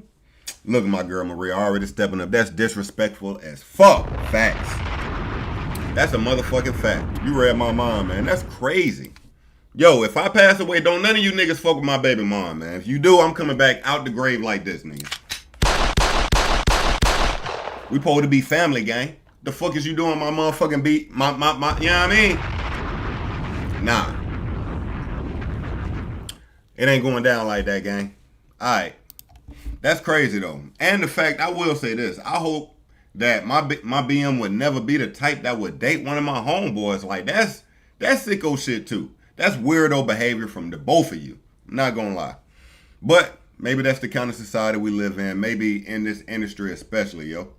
Alright? Yeah, that's nasty work, my dog. That's nasty work. Okay, family, yo, we gotta check out this story here, man. We gotta pull up some on YouTube and check out, bruh. There's a movie/documentary in the works about the life of Hushpuppi, a man who scammed for $300 million and was caught with $26 million cash. What?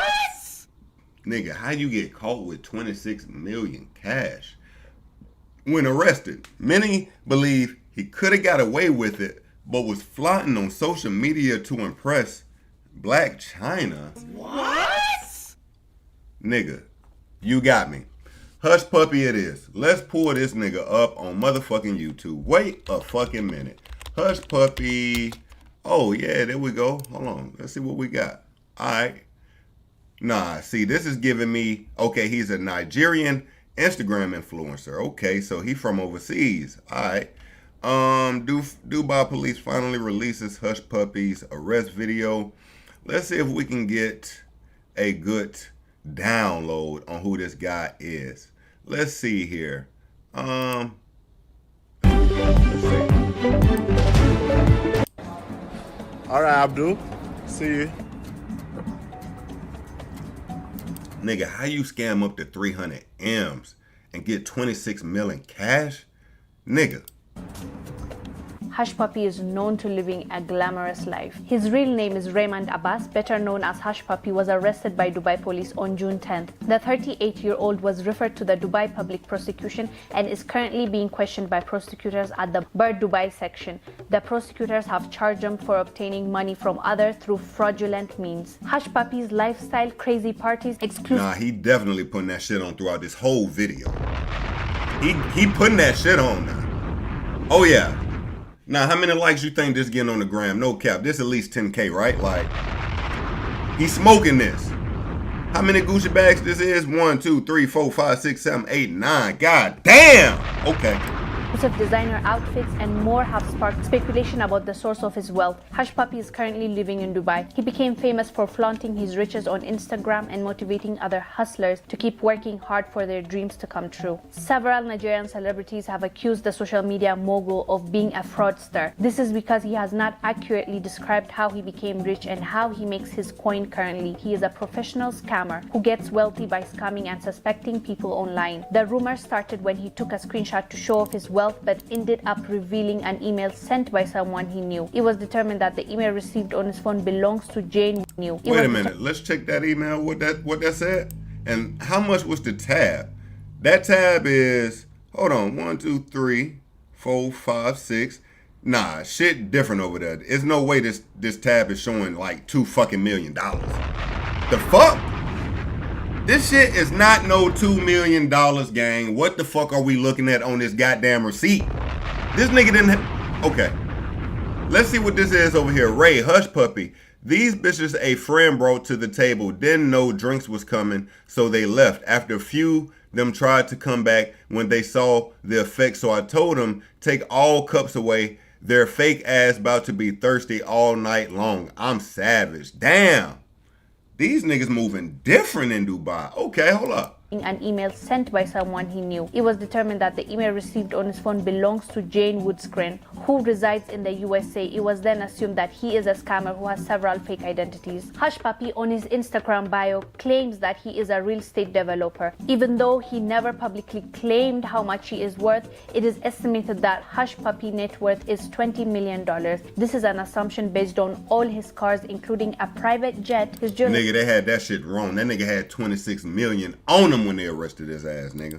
And his over-the-top lifestyle displayed online. He spent about 25.2 million naira to fly private to Paris after missing his flight. In June 2020, he was taken into custody alongside Mr. Woodbury and several others in Dubai by Interpol and FBI. According to a video that has been circulating on social media, he and his crews were allegedly surrounded by the officers on the grounds of being internet fraudsters. Dubai launched a special operation codenamed Operation Fox Hunt 2 to solve Hushpuppi's case. It took Dubai police less than 4 months to crack the case. In the end, 12 gang members of Hushpuppi's were also arrested. Dubai police described Hushpuppi as an internet.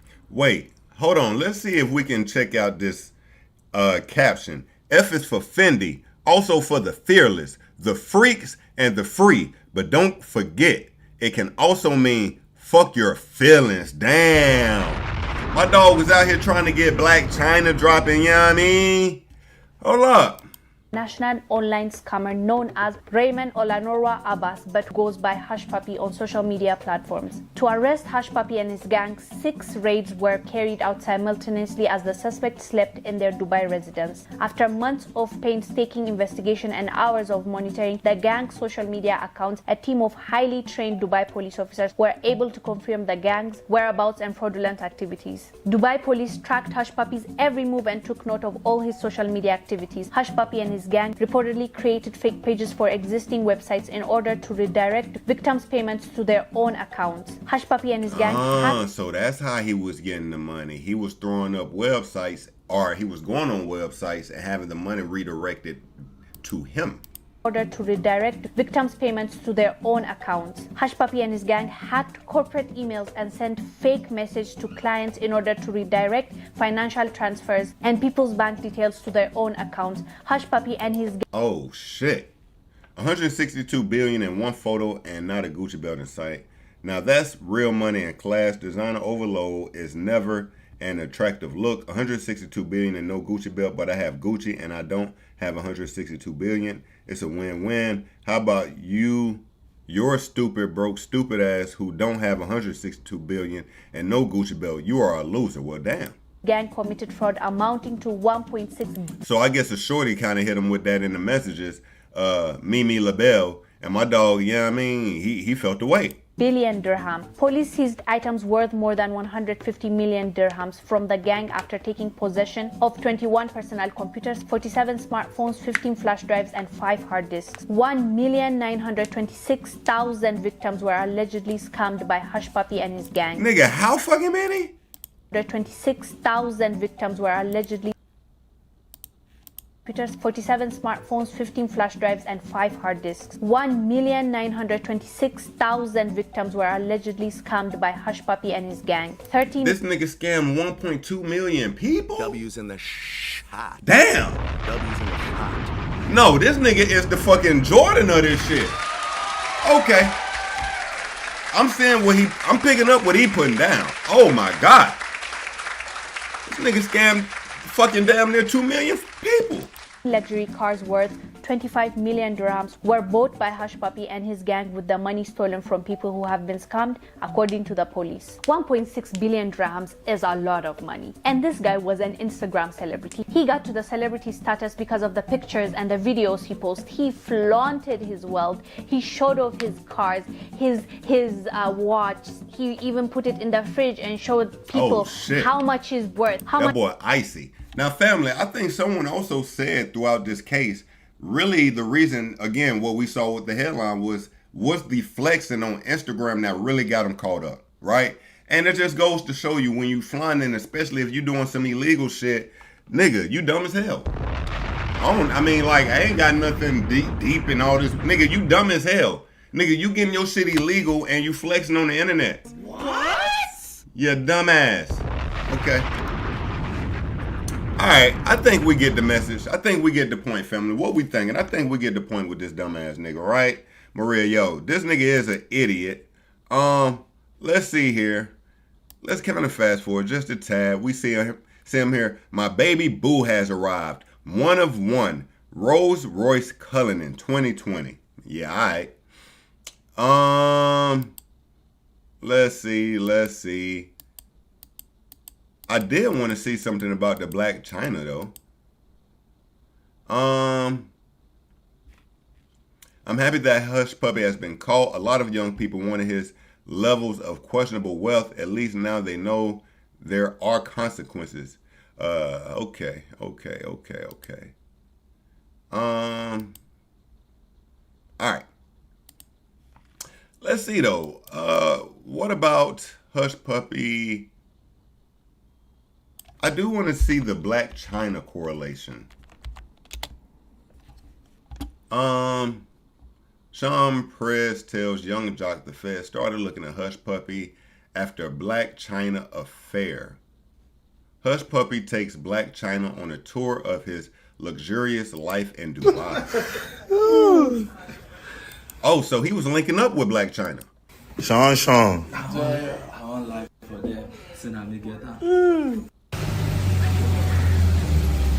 Wow, amazing. Hold up.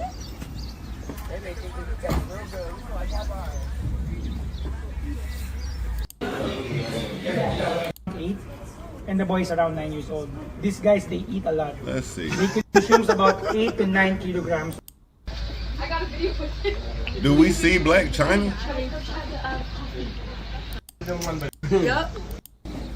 Okay. Nah, okay. Now, family, I will say this the old Black China. Black China today don't even go by Black China. She's changed her life, and I do give it up for that. No cap. But my dog was flying out to Dubai. Family, we know what was going on. We ain't gotta, you know what I mean? Facts. Okay. So on Instagram, flexing for Black China, and he got Black China, but was it fucking worth it? The IRS and FBI got together on this one. That's a fact. That's crazy. That's crazy. Okay, so I am looking forward to seeing this little documentary, and they got Black China, like, you know what I'm saying? So cool. Family, look. Not this weekend, so I don't even know what I'm talking about it, but family, hold on. Let's transition to this. Family, look. Maybe next weekend, the family, guess what we doing? We having a drunk stream. Okay? Drunk stream coming soon, family. You see this? Hold up, right here. You see that? Yeah. You hear that?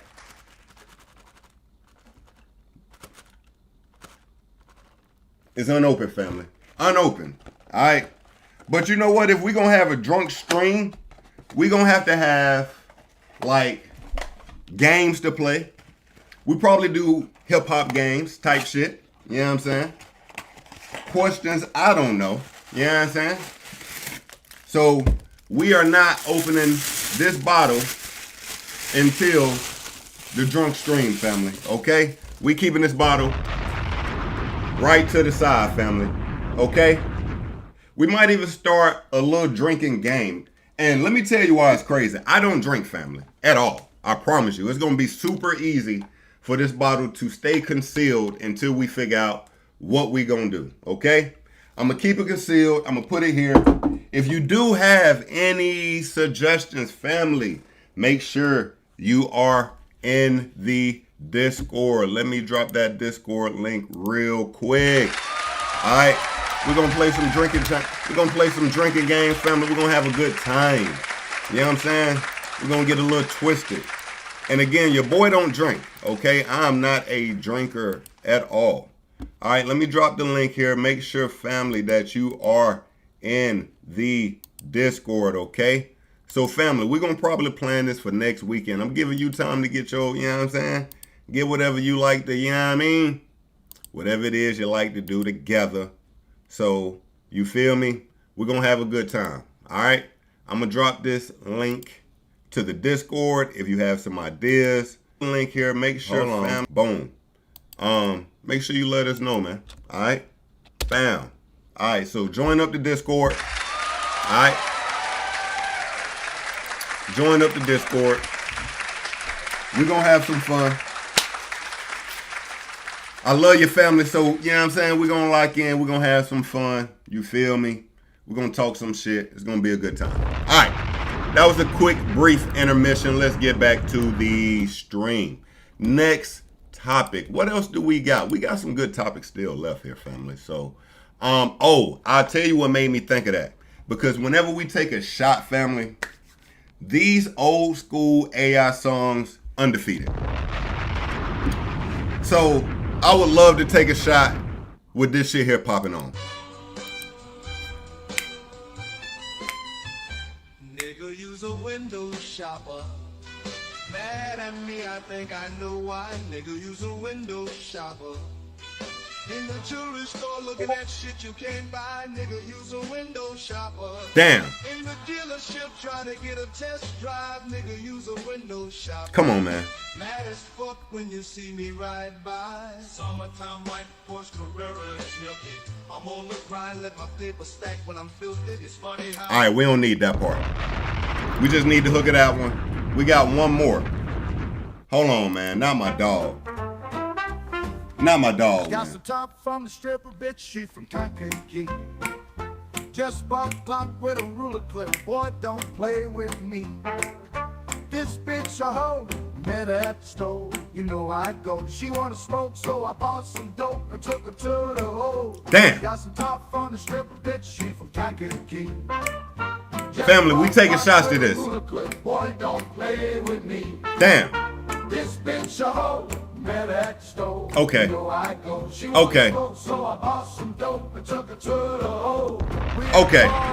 Okay. Okay. We don't need to hook to neither one of them. Rest in peace to Von. I fuck with Von so heavy, that's a fact. Alright. Howard University has revoked Sean Diddy Combs' honorary degree. Family, of course, the house is falling on Sean Diddy Combs currently. Still, surprisingly, has not been locked up. Let's see if we can get the latest update on Diddy. Of course, we just spoke about Howard University taking back his honorary degree. I want to know more about the current case. What was the last real actual update? A federal grand jury may soon hear from Sean Diddy Combs' accusers. Okay, this is what I want to hear. Federal investigators are preparing to bring accusers of music mogul Sean Diddy Combs before a federal grand jury. Two sources familiar with the probe tell CNN signaling the U.S. Justice Department and moving toward potentially seeking an indictment of Combs. Now, let me see. This was This was May 29th, about a week ago. All right, a week or a few days more ago. Combs has been named in 8 civil lawsuits since November, 7 directly accusing him of sexual assault. One of the 8 lawsuits filed by former girlfriends Cassie Ventura has been settled. Another lawsuit accused his son, Christian Combs, of sexual assault, and Sean Combs is accused of aiding and abetting. Let's see here. Feds have interviewed multiple Combs accusers. Let's get into this. Combs' homes in LA and Miami were searched back in March. At the time, CNN reported that the rapper and entrepreneur, family, you know they trying to come for you. When they start off by naming you a rapper, what? That's that little urban trick that these news outlets play, family. Never let that go over your head. We know Diddy is way more than a rapper, but when it's time to be derogatory, the first word you hear is rapper. Don't let it go over your head. Quick. Anyway, CNN reported that the rapper and entrepreneur was the target of a federal investigation carried out by Department of Homeland Security teams that handled human trafficking crimes, and the ongoing investigation including a focus on sex trafficking, according to law enforcement sources. Family, I want to know the latest update on this Diddy situation. Him being still free is kind of interesting to me. I'm going to be honest. We just, of course, had another lawsuit come out where it was a guy claiming he was violated by Diddy. We went over that in the last stream if you weren't here. Crazy. You know, these kind of things are going to happen, family.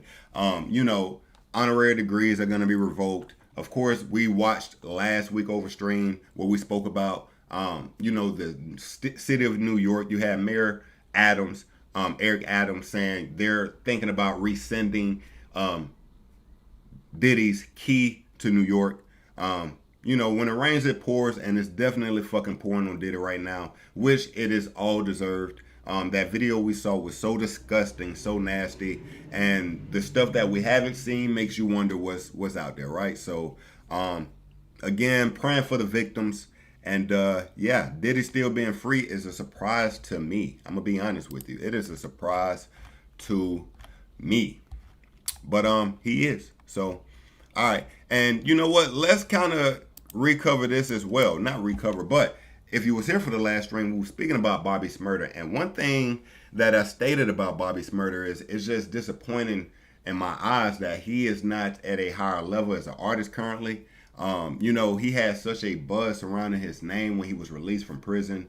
We were looking for him to really take the rims. He could have really been that dude. I mean, when I tell you the sky literally was the limit for Bobby Shmurda, and if you were there, you remember.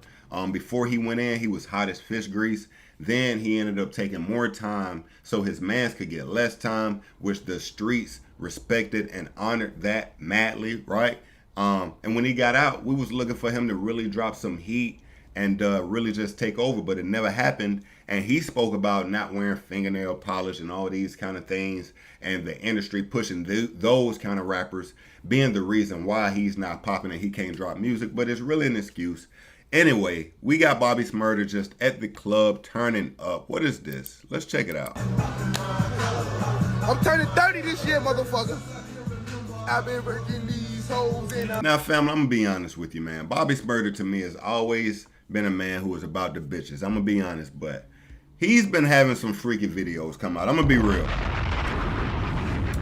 Oh no, he look like he a fan a little bit right here. Freaky ass nigga, hold on.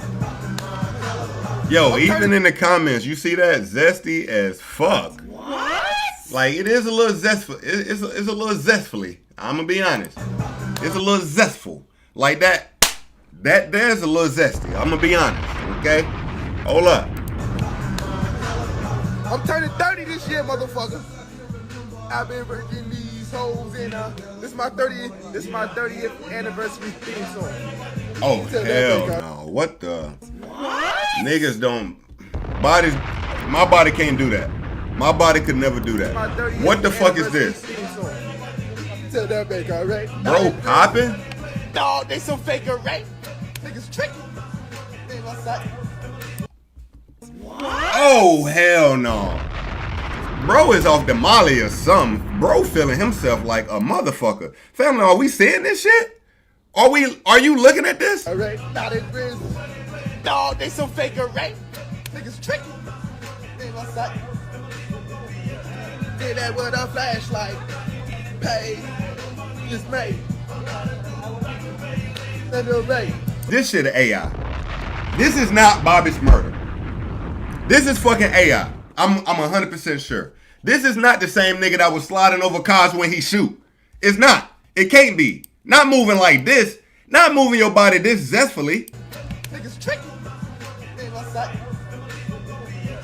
Did that with a flashlight. Pay. Just made. Pimp, I just like to borrow. After tomorrow, but you know me by the chew, man. But smoking weed, cause work ain't paid yet. Family, this shit zesty as fuck. I'm gonna be honest, the outfit is zesty as fuck. The movements is zesty as fuck. If it's walking like a duck, talking like a duck, is this nigga quacking right now? What the fuck? For the pages, I've been popping mine, popping mine. Bitch, ever since you could remember, I've been. And y'all better put my money in my hand. Oh, hell no. That nigga did not just look at me. What the fuck? Did he just look at family? What was that look he just gave us? Bitch, ever since you could remember, I've been. And y'all better put my money in my hand.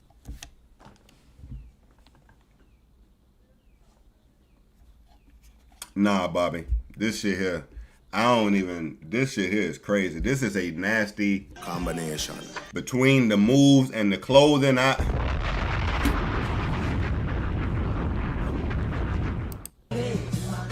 Look, the comments, he been zesty. I ain't even been reading the comments. Niggas is frying him in the comments. What happened to him? Nah, son. Real loose. What the fuck, Bobby? Auntie ass. He got sassy. Unfollowed. This shit is wicked. This shit is. He took his shoe off? Did he just throw his shoe? Oh.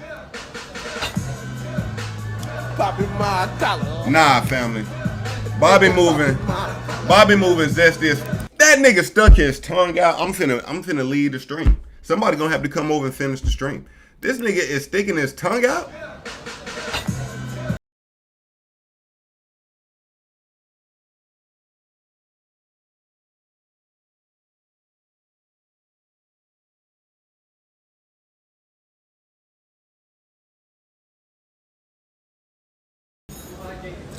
Yo, give it up for Pride Month, man.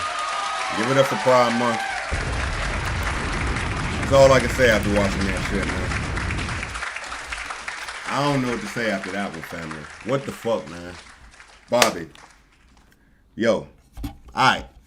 Family, we always, again, I think I started on speaking about the aftermath of the battle and I kind of ended it. So let's kind of finish that conversation, right? We were speaking about the aftermath of the Kendrick Lamar Drake battle. I spoke about the concert that Kung Fu Kenny is doing on Juneteenth, but let's speak about some other things that happened as well, family. The boy made sure that the ESPN Finals hosts, the analysts, all got some of the OVO jackets, man. Give it up. Come on, man, with the ESPN logo on it.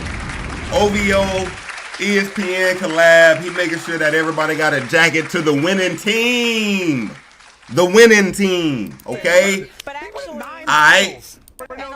Everybody gets a jacket. Come on, man. Come on, man. Give it up for the boy now. Family, this was also something that just came across the timeline. It seems Kung Fu Kenny just spoke at Compton College for this year's graduation. I want to make sure this is this year. I'm pretty sure it is. Kendrick Lamar speaks at graduation. Let's check this out. But I thought Kendrick Lamar had hair, but this is obvious, recent, right? We say all these videos are 15 hours ago, 16 hours ago, 17 hours ago. This was a day ago. Let's check out this clip from the ceremony. All right. Out here is not only a representation of the world, but it's a representation of me. And when I walk out in these cities and these countries, I could be proud and say, this is where I'm from. You know? I still believe in Compton. Compton always been a future for me. I think we breed some of the most incredible individuals, creators, intellectuals, talent. We had it since day one. That's why I always screamed this city. I've traveled the world. There's no place like this one right here. No place. No place. And I still believe in everything that we're doing. Brick by brick, I still believe. It's time that we change the narratives. You know, some people tell us, you know, this generation, they don't have what it takes. Gen Z, we talk about it all day. They try to pull us down and say we don't know what we're doing. They wrong, though. You know why? Because not only y'all have what it takes, but y'all have something even bigger. Y'all have the heart. Y'all have the courage to be independent thinkers. Independent thinkers. There's nothing more valuable than that. Y'all can go out here and tell and express your thoughts and say it with conviction and passion and stand on it and be unapologetic about it. And somebody pull you to the side, you know what? You was wrong about that. And you could be like, I appreciate it. You know? Or they could say, I appreciate you for giving me the wisdom and the courage to be just as much as in depth and you know, strong with conviction about the message that you have. And it spreads not only between the person you're talking to, but subconsciously through kids that's younger than yourselves. And that's something I can always appreciate. This degree that y'all have right here is just as big as any degree. I don't care what school, I don't care what institution. Compton College, this Compton degree is just as big. Now it's all about taking these resources and taking what you learned and applying them. It's simple as that, and applying them. You go have hardships, you go have... You know what, family, I do fuck with this. I fuck with this heavy, right? This is very inspiring, I'm sure, to the Compton community. Not only them, but I'm sure a lot of people all over the world, right? But to have Kendrick Lamar, especially after this humongous battle, and, you know, the consensus, not me personally, but the consensus is he won the battle. To see him after the battle speaking as your commencement speech, like, I gotta give it up for that. Your community, where you from? Of course, you looking up to Kendrick Lamar. This is fire. This is super fire. I fuck with that. Donnie, what you mean winning team is crazy? Of course, again, family, if you're new here, Drake did win the battle in my eyes. Now, I'm not mad if you feel otherwise. I'm not mad at you, but yo, we've had that conversation. Check out another stream. Maybe we'll have it another time, another day. But again, Kendrick has been popping out since this battle. We see him just doing that. Of course, he's about to have the concert. He's moving around a little bit right now, and I don't blame him. This is a huge moment in his life, so let's give it up for that. Now, also, I'm thinking this somewhat stemmed from the battle as well. I'm not sure how I feel about it, family. Now, Lil Wayne, of course, is the mastermind who gave us Drake, right? You had, what was it, J Prince Jr. somewhat introduced Drake to Cash Money, Young Money. Wayne takes Drake, and we get to where we are today. Now, Lil Wayne recently reveals why he doesn't perform Kendrick Lamar's collab song, Mona Lisa, on stage. Let's check out this clip. And to my people in the front with listen, this is the second time I've seen this, and within my last few shows, somebody had a sign that said Mona Lisa. I'm not sure if that means you want me to perform that. I will let you know now. No, hold on. If y'all said y'all real Lil Wayne fans, so if you're real Lil Wayne fans, then you know I don't know the lyrics to my shit. You know how hard that fucking song is, girl. It's for, you know what I mean? I don't like to rap the words, so, but I'm gonna learn that shit. I'm gonna learn it. I got you. This is for her and for the Mona Lisa lovers, but this ain't Mona Lisa, but this for y'all. Let's go. Now, family, before the battle, no one was asking for for Lil Wayne to perform Mona Lisa. But the song Mona Lisa features who? Just in case you're wondering why I'm kind of on the fence with this little request. Lil Wayne featuring Kendrick Lamar. Mona Lisa. Now, I can't play this for copyright reasons, of course, right? Even though I always do anyway. No one was asking for this song to be performed at shows, but now after the battle, it seems like the world has a bigger appetite for Kendrick Lamar music. But I'm gonna tell you what, don't you bring your motherfucking ass to the motherfucking Young Money show looking for more Kendrick Lamar, nigga. Like, what the fuck? Hold on. And the fact that Wayne somewhat entertained it, I'm like, hold on, man. What? Now, Wayne my dog. That's my favorite rapper all time, you feel me? But I think maybe politically he said the right thing. Maybe he just didn't jump out the window and say, man, I ain't playing that shit, man. You know what I'm saying? Family matters. Like, I would have loved that, but he ain't do that. But now, again, I feel like that request is coming because of this battle, right? And he said this was the last 3 or 4 shows someone has held a sign up saying, perform Mona Lisa. Nigga, y'all didn't care nothing about Mona Lisa before this battle, but now all of a sudden, if it's Kendrick Lamar, you want that. And you know what? You fans is weird. I'm going to tell you what else. Because what's going to happen is Wayne perform that song, and then we're going to see the internet going viral. Wayne performed song featuring Kendrick Lamar at his shows. Like that's just more, you feel me? I know what you niggas up to, man. You niggas ain't slick, man. You niggas ain't slick, man. All right.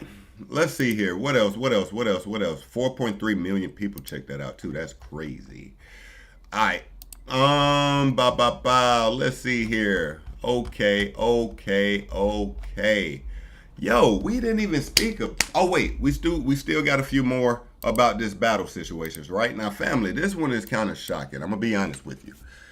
This is Metro Boomin's brother. Okay, I mean sister. This is Metro Boomin's sister, right?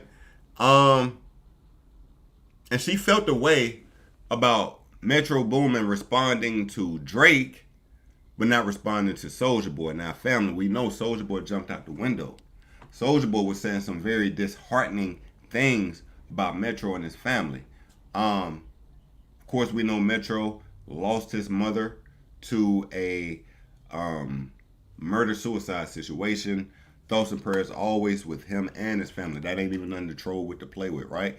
But his sister is coming out saying, like, hold on, man, hold on, like. What type of nigga stand on business, nigga? One man arm against 50, nigga. Which one do that? I stand so on it. You had all this energy for Drake. Why you didn't have it for Soulja? Let's check it out. Listen, I thought about something. This nigga Drake say, shut the fuck up and make some drums, right?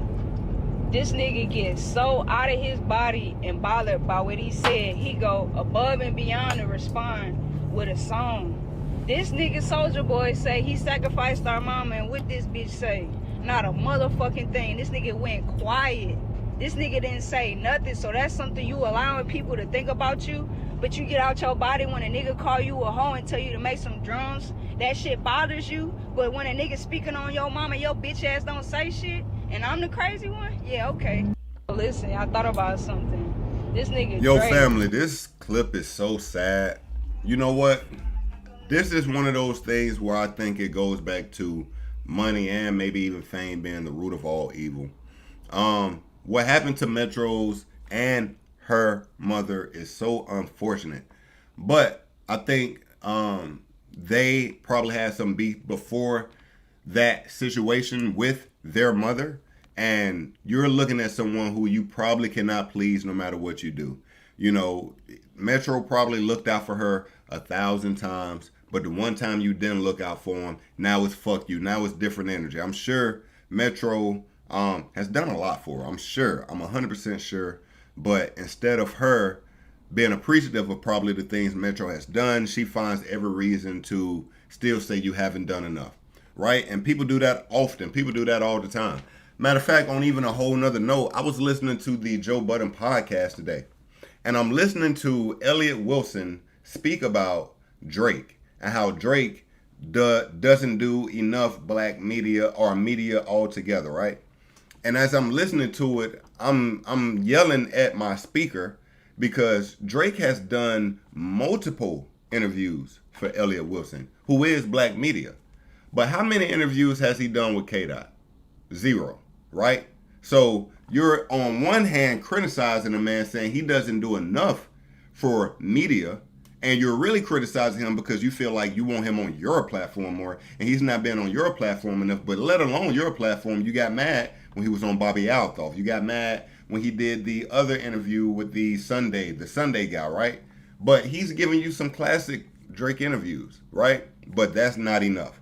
So, family, again, sometimes you can do a lot for people, and no matter what you do for people, it ain't never gonna be a fuck enough. That's the point. That's the point. You can do things for some people, but it's never gonna be enough. And her coming at her brother about Soulja Boy, when you gotta remember, that's your mom too. You can be the person who set the record straight. You can be the person that stand on business, but instead, you blame Metro and say he ain't doing nothing. Yeah, all right. I got it. I get it. Anyway, what else do we have from this battle? Family, a Connecticut town has agreed to pay $100,000 lawsuit settlement after a teacher shows students Kendrick Lamar "We Gon' Be Alright" video. What? The son of a police officer claims he suffered emotional distress from the visual. Now listen, this is when being a Kendrick Lamar fan goes fucking wrong. Alright?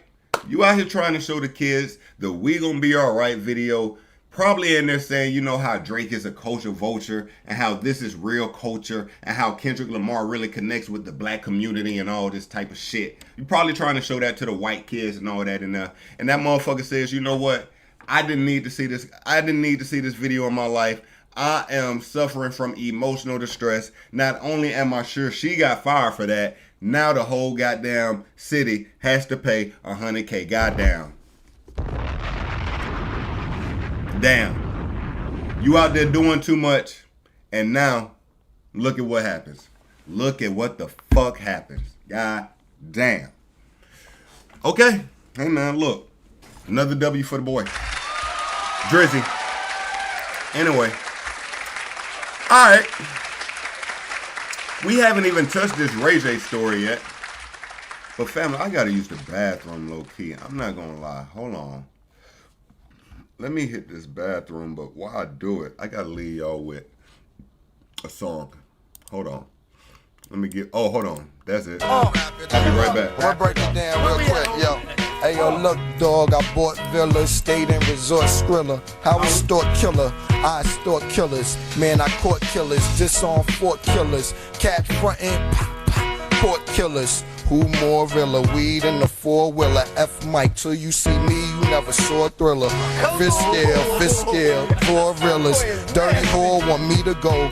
Raw will ya? Smart Pisces, fresh from the archdiocese. You got heart, fight me, ideally depart wifey. I'm Anthony, I do things the harder way. Pardon me, escalate, marmalade, mama stayed. And I send the wolf stars a play. And the do copper car today, color pink Chardonnay. And I clap at your man, got the clappers. Clap on, clap off, clap at his hands. Only thing he ever clapped was his hands. He'll get butt raped, duct tape the Michelin man. Bastard, get in his fan. Listen to Ken, maggot. Get in his fan. Listen to Ken, maggot. Listen, let's bring it back. You know why? Cause this is the year where cats get shipped in the van. Visits my fam. Listen to man, listen. I missed the era of the BMBBs. I was ducking GMDC. Had that scope, aiming to light ya. Seen all islands, came Mr. Rikers. Contain, detain, maintain, complaints, maintain, rain. The game is for lifers. I don't care, I put the flame in the fire. Christian, atheist, you pray to Elijah. Don't play, okay, just pray I don't snipe you. Cause with the SK, doggy, I'm okay. My AK was my AKA before my ABCs. It had me okay? I'll show you how to make 2 million out your deal. For the right price, I can get you out your deal. Come on! CEO, that's when the tech is soaring. 4 mil for Def Jam. And they ain't sold a record for him, man. Quit motherfucking playing, man. Kill him. You see him right there, family. Alright, we back. Let's get into this Ray J interview, family. Ray J went and sat on the Shannon Sharpe podcast. Give it up for both of them. And he gave us a few clips, man. He's telling us that, you know, maybe if some things didn't happen in the past, the world would be totally different today. Let's check out what our dog Ray J talking about, man. Let's check it out. Let's check it out, man. Hold up. How different is that family, or is that family life? You know, I think more of the question is how different would we all be? How different would this whole fucking thing be? How different would the industry be? How different would the wheel roll? Wow. Everything would be different. We would all be different. All of us. Everybody in here would be different. We'll have on different clothes. Family, now, if you are not familiar with what he's talking about, he's referring to if the Ray J sex tape with Kim Kardashian never happened, everything would be different. What you mean? Everything would be different, meaning like you would never ask me that question. Meaning if we sat here right now and we got to this point, what, like, I don't know, probably more people would be going to college and, you know what I'm saying, getting an education to be successful. There might... Now, family, this man is saying that if that sex tape never happened, more people would be going to college, more people would like be graduating. Like, This nigga was clearly lying. but I'm enjoying it. I'm enjoying it. Okay, this is Ray. Let him cook. Hold on, I'm gonna let him cook. Might not be any OnlyFans and other things like that, other opportunities like that. So, I mean, are we a part of the cure? Are we a part of the disease? I don't fucking know. All I know is I'm just trying to make it right. Okay, Were you ever embarrassed when the tape came out?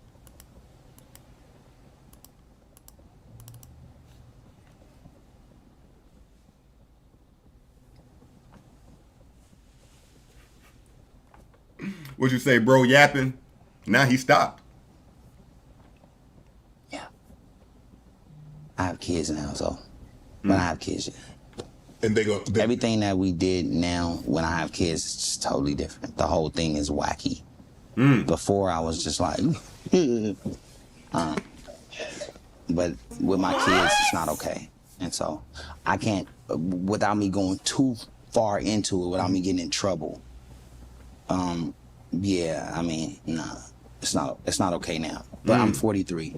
With Damn, a kid Ray J 43? That's 4, and a kid that's 6. My daughter's 6. My son's 4. And even though you're young, and even in that young kid world, they'll all probably think it's fucking cool. Yeah. Until you have kids. Right. Okay, so man, look, man, Ray J saying if the sex tape never happened, you know, world starvation might be cured. More kids will be getting PhDs today. And I feel him on that shit. I ain't gonna lie. I think we got more. Hold on. We got more from this. Like, Ray J dropping jewels. Hold up. We're gonna let Ray J cook a little bit. Hold up. Okay, hold on. Let's check this out. Let's check this out. Where were you when you found out? Did your homies tell you? Did your mom call you like, Ray J, you need to get home? You need to... Where were you? Oh, damn. Wait a minute, family. I hate it when y'all can't see. Hold on. My bad. Boom. Moment that you found out that Ray J is on tape having sex. So long ago, all I remember is how it smells. What? Wait a minute. Mom called you like, Ray J, you need to get home. You need to... Where were you the moment that you found out that Ray J is on tape having sex? So long ago, all I remember is how it smells. Ain't no fucking way. This nigga said all he can remember is how it smells. I'm just playing. I can't.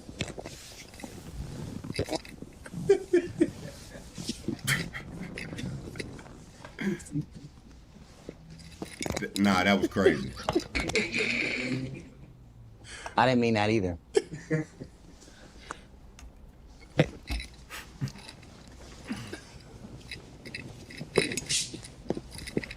Family, what do we think that room smelled like? I'm assuming it smelled like maybe a Barbie left in a car, a old ass Barbie though, like a Barbie you had for a few years. That motherfucker dirty as hell. You feel me? That motherfucker done, you know what I'm saying, collected. You know what I mean? Left in a car in the summertime type shit. I don't know. It smelled great. I love the wood kind of sandal. Yeah. Right? It's like, it's really good. Yep.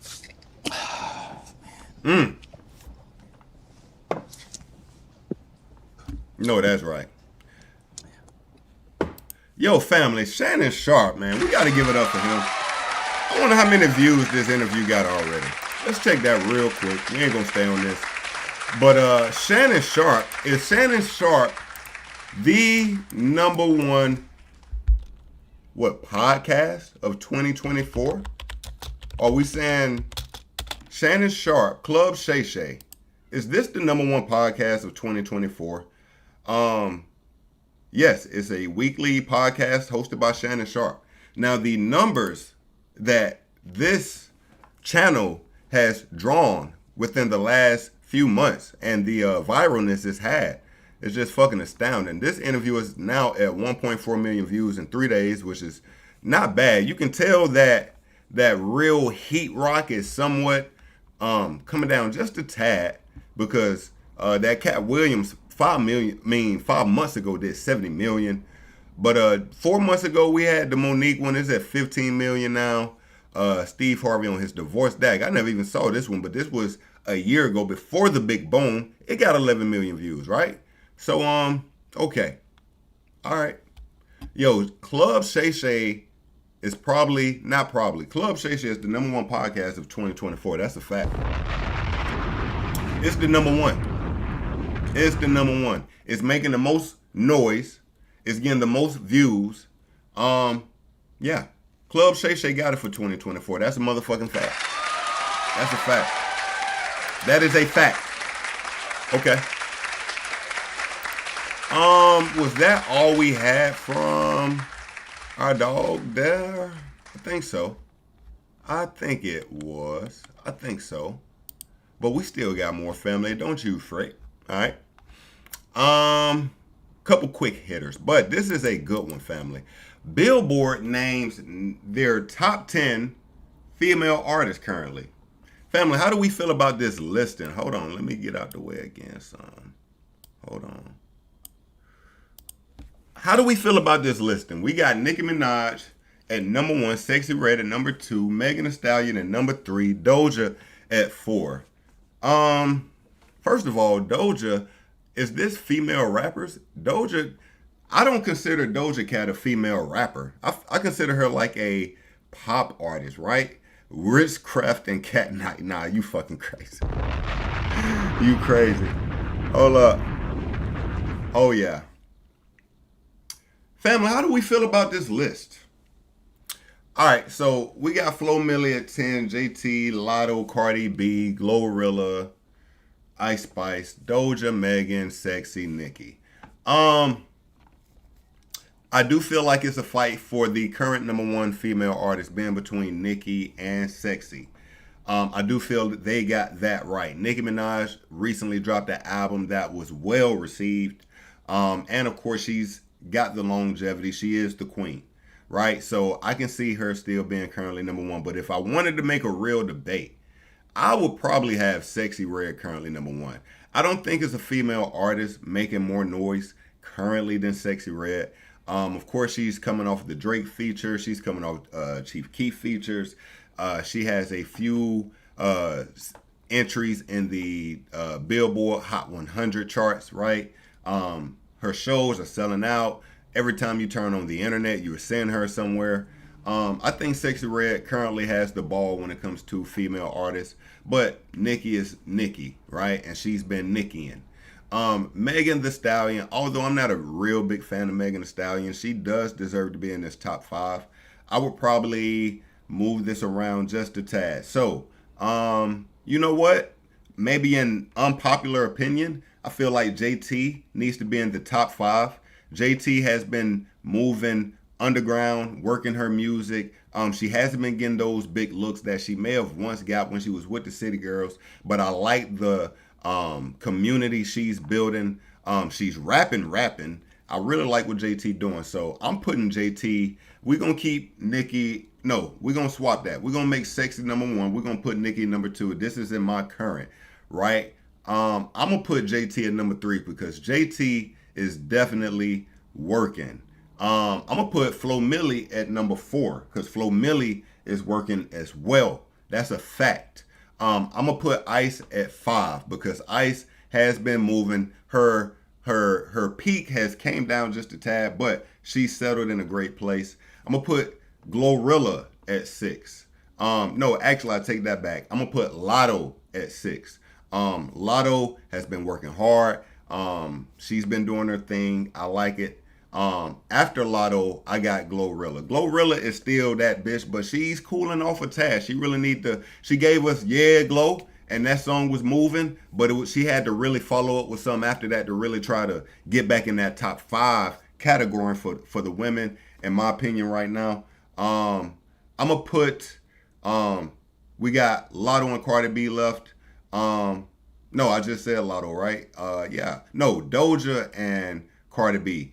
I'm going to put Cardi B at #9 because Cardi B, if we being honest, she been giving us Lucy's, but she got to lock in again, twin. Let's be honest, man. Cardi B got to give us an album. Cardi B got to give us a mixtape. Cardi B got to give us an EP. You can't just keep singling us to death when it comes to, and featuring us to death. When it comes to her presence as far as social media and popularity comes, she's still in that top 3, top 4, whatever. But if we're talking music, I can't have Cardi B.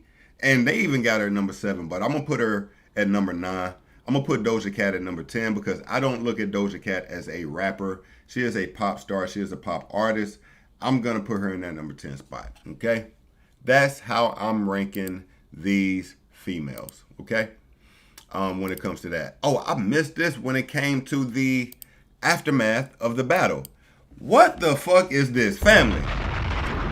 A meteorologist, I guess trying to go viral, and it worked because we speaking about it now, was trying to get his shit off via They Not Like Us. Let's check this out. If you want to pass on this heat like John Stockton, you can go up to the northwest where there's 60s, 70s for highs today. So again, we got temperatures in the 90s, but it's going to feel hotter for several days. Wop, wop, wop, wop, wop. We get hit with the heat. Man, shut the fuck up, man.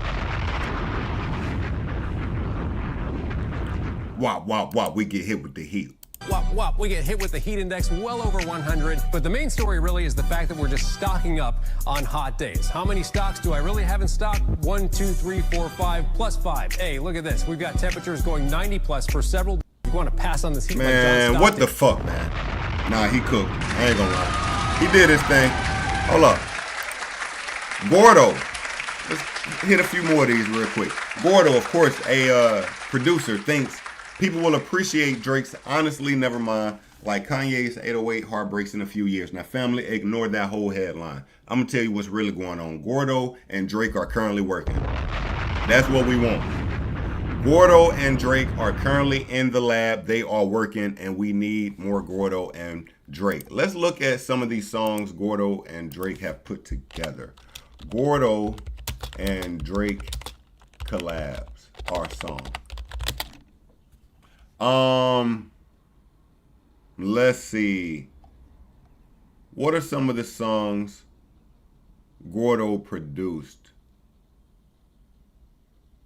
Was it all Honestly Nevermind? I thought he had some earlier songs. Family, do you know some of the songs produced by Gordo? For Drake, we're gonna sing. We're gonna find them. Let me give me a second. Let me cook. Following last year, Honestly Nevermind album, Gordo and Drake have linked back up for a pair of new studio collaborations. After months of anticipation, Drake's new album, For All the Dogs, landed on streaming services.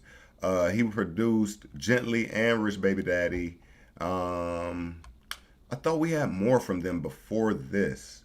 Gordo's penchant for the fusion of Latin. Meanwhile, Rich Baby Daddy. Hold on. What else have Drake and Gordo worked on? That can't be the only ones. I'm almost 100% sure. Gordo reunites. Hold up. With Drake on For All the Dogs. Okay, so they're saying reunite. He demonstrates his versatility. Gordo has earned a stellar reputation for his willingness. Hold on. He takes his signature Latin. So maybe it is only Honestly Nevermind and For All the Dogs. I thought they worked on some of Drake's rapidy rap songs, family. I guess I'm wrong. Okay.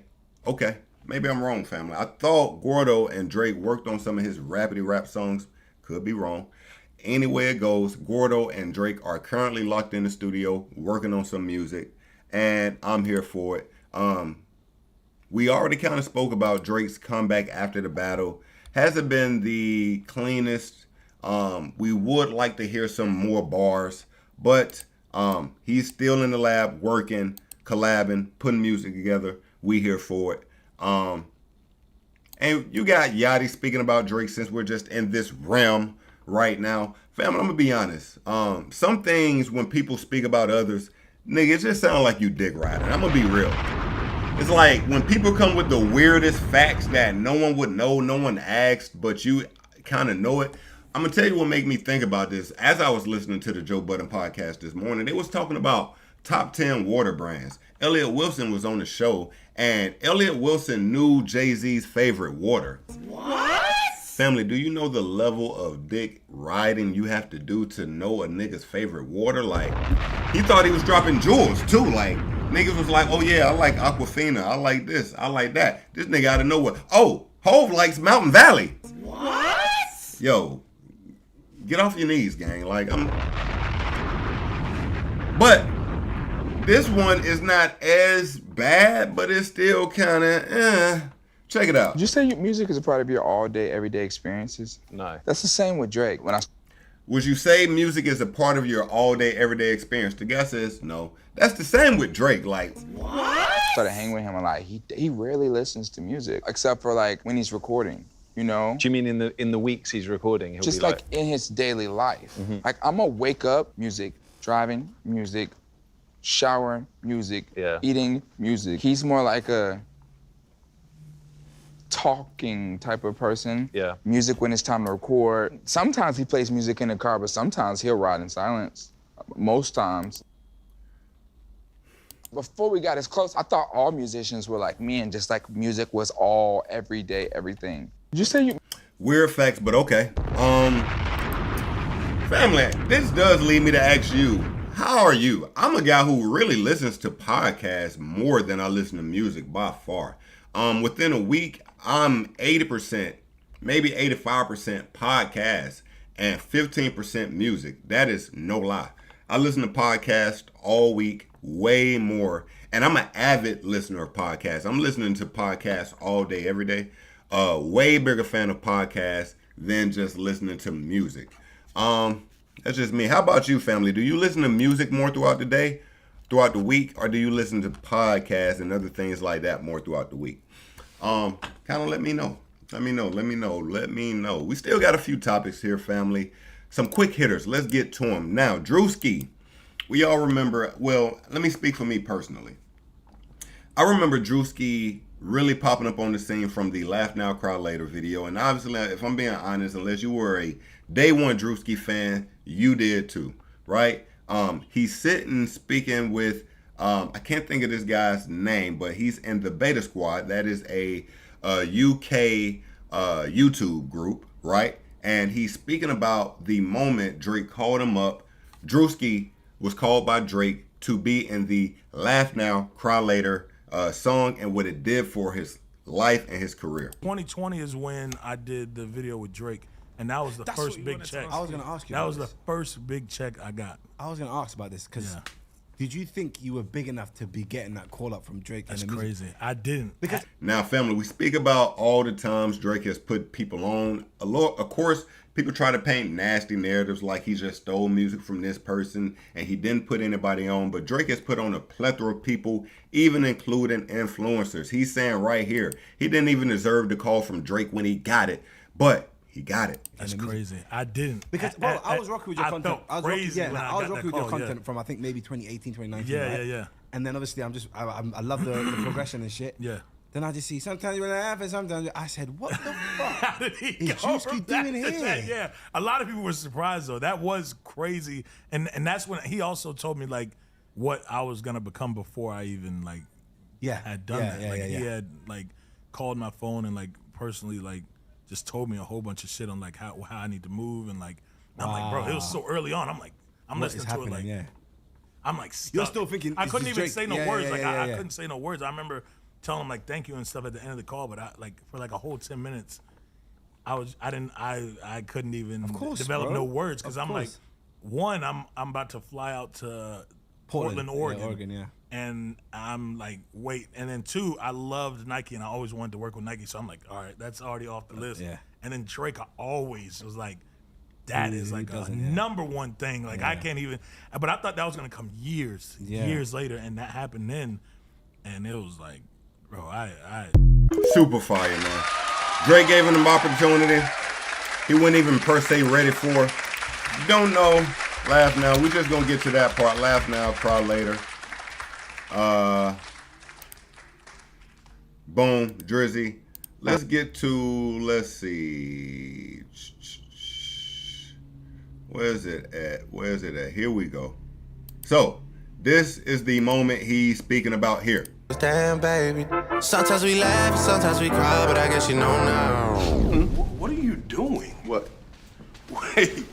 Yo, you straight? Yeah, I'm good. No, I'm good. Dog, we literally on there like me, Odell. We got. Oh, it's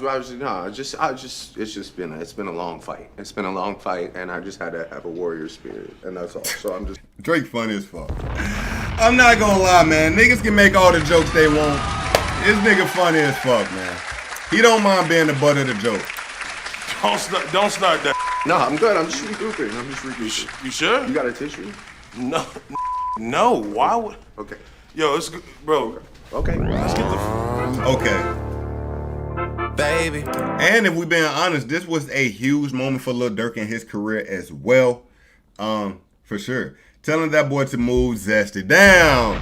You think that's what Drake was telling Drewski over the phone? Nah, he wasn't doing Drewski like that. Nah. Never that. All right. Again, family, I appreciate y'all so much just for pulling up and kicking it with your boy. I really do sincerely mean that. Hope you're enjoying yourself. Hope you're having an amazing evening. Make sure you hit that like, subscribe. All right, family. Rick Ross is attempting to essentially be a zoo owner. What? Now, in this clip, he's going to speak about, trying to purchase some more exotic animals, I guess, for a person to have in a backyard, right? Let's check it out. Listen, when you're in the presence of a boss, this is what you got to realize. It's a difference. And you may be just like my homie that's standing right here who don't believe I'ma have and own 2 elephants that I can take care of and nurture. That's why I've already filed for my zoo license. Damn. Yeah. Zoo.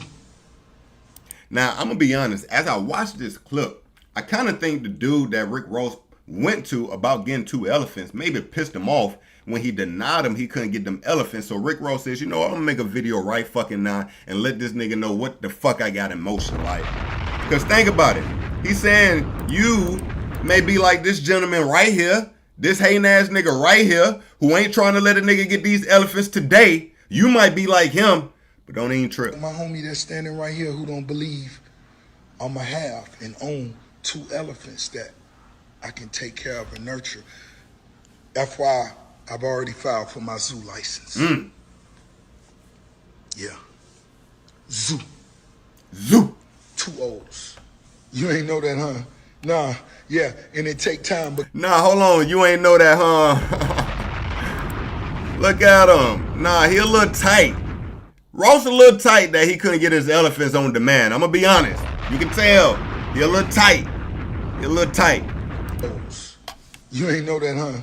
Nah, yeah, and it take time, but guess what? I am buying right now 2 giraffes. Oh, shit. 2 giraffes. Right now, nigga. Yeah.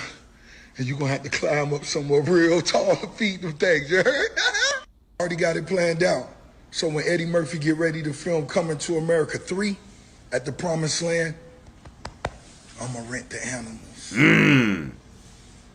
And he could shoot Dr. Doolittle. Somebody hit Eddie, man. Hit Eddie. Hit Eddie, man. I'm ready. Man, hit Eddie, man. My dog ready, man. He ready.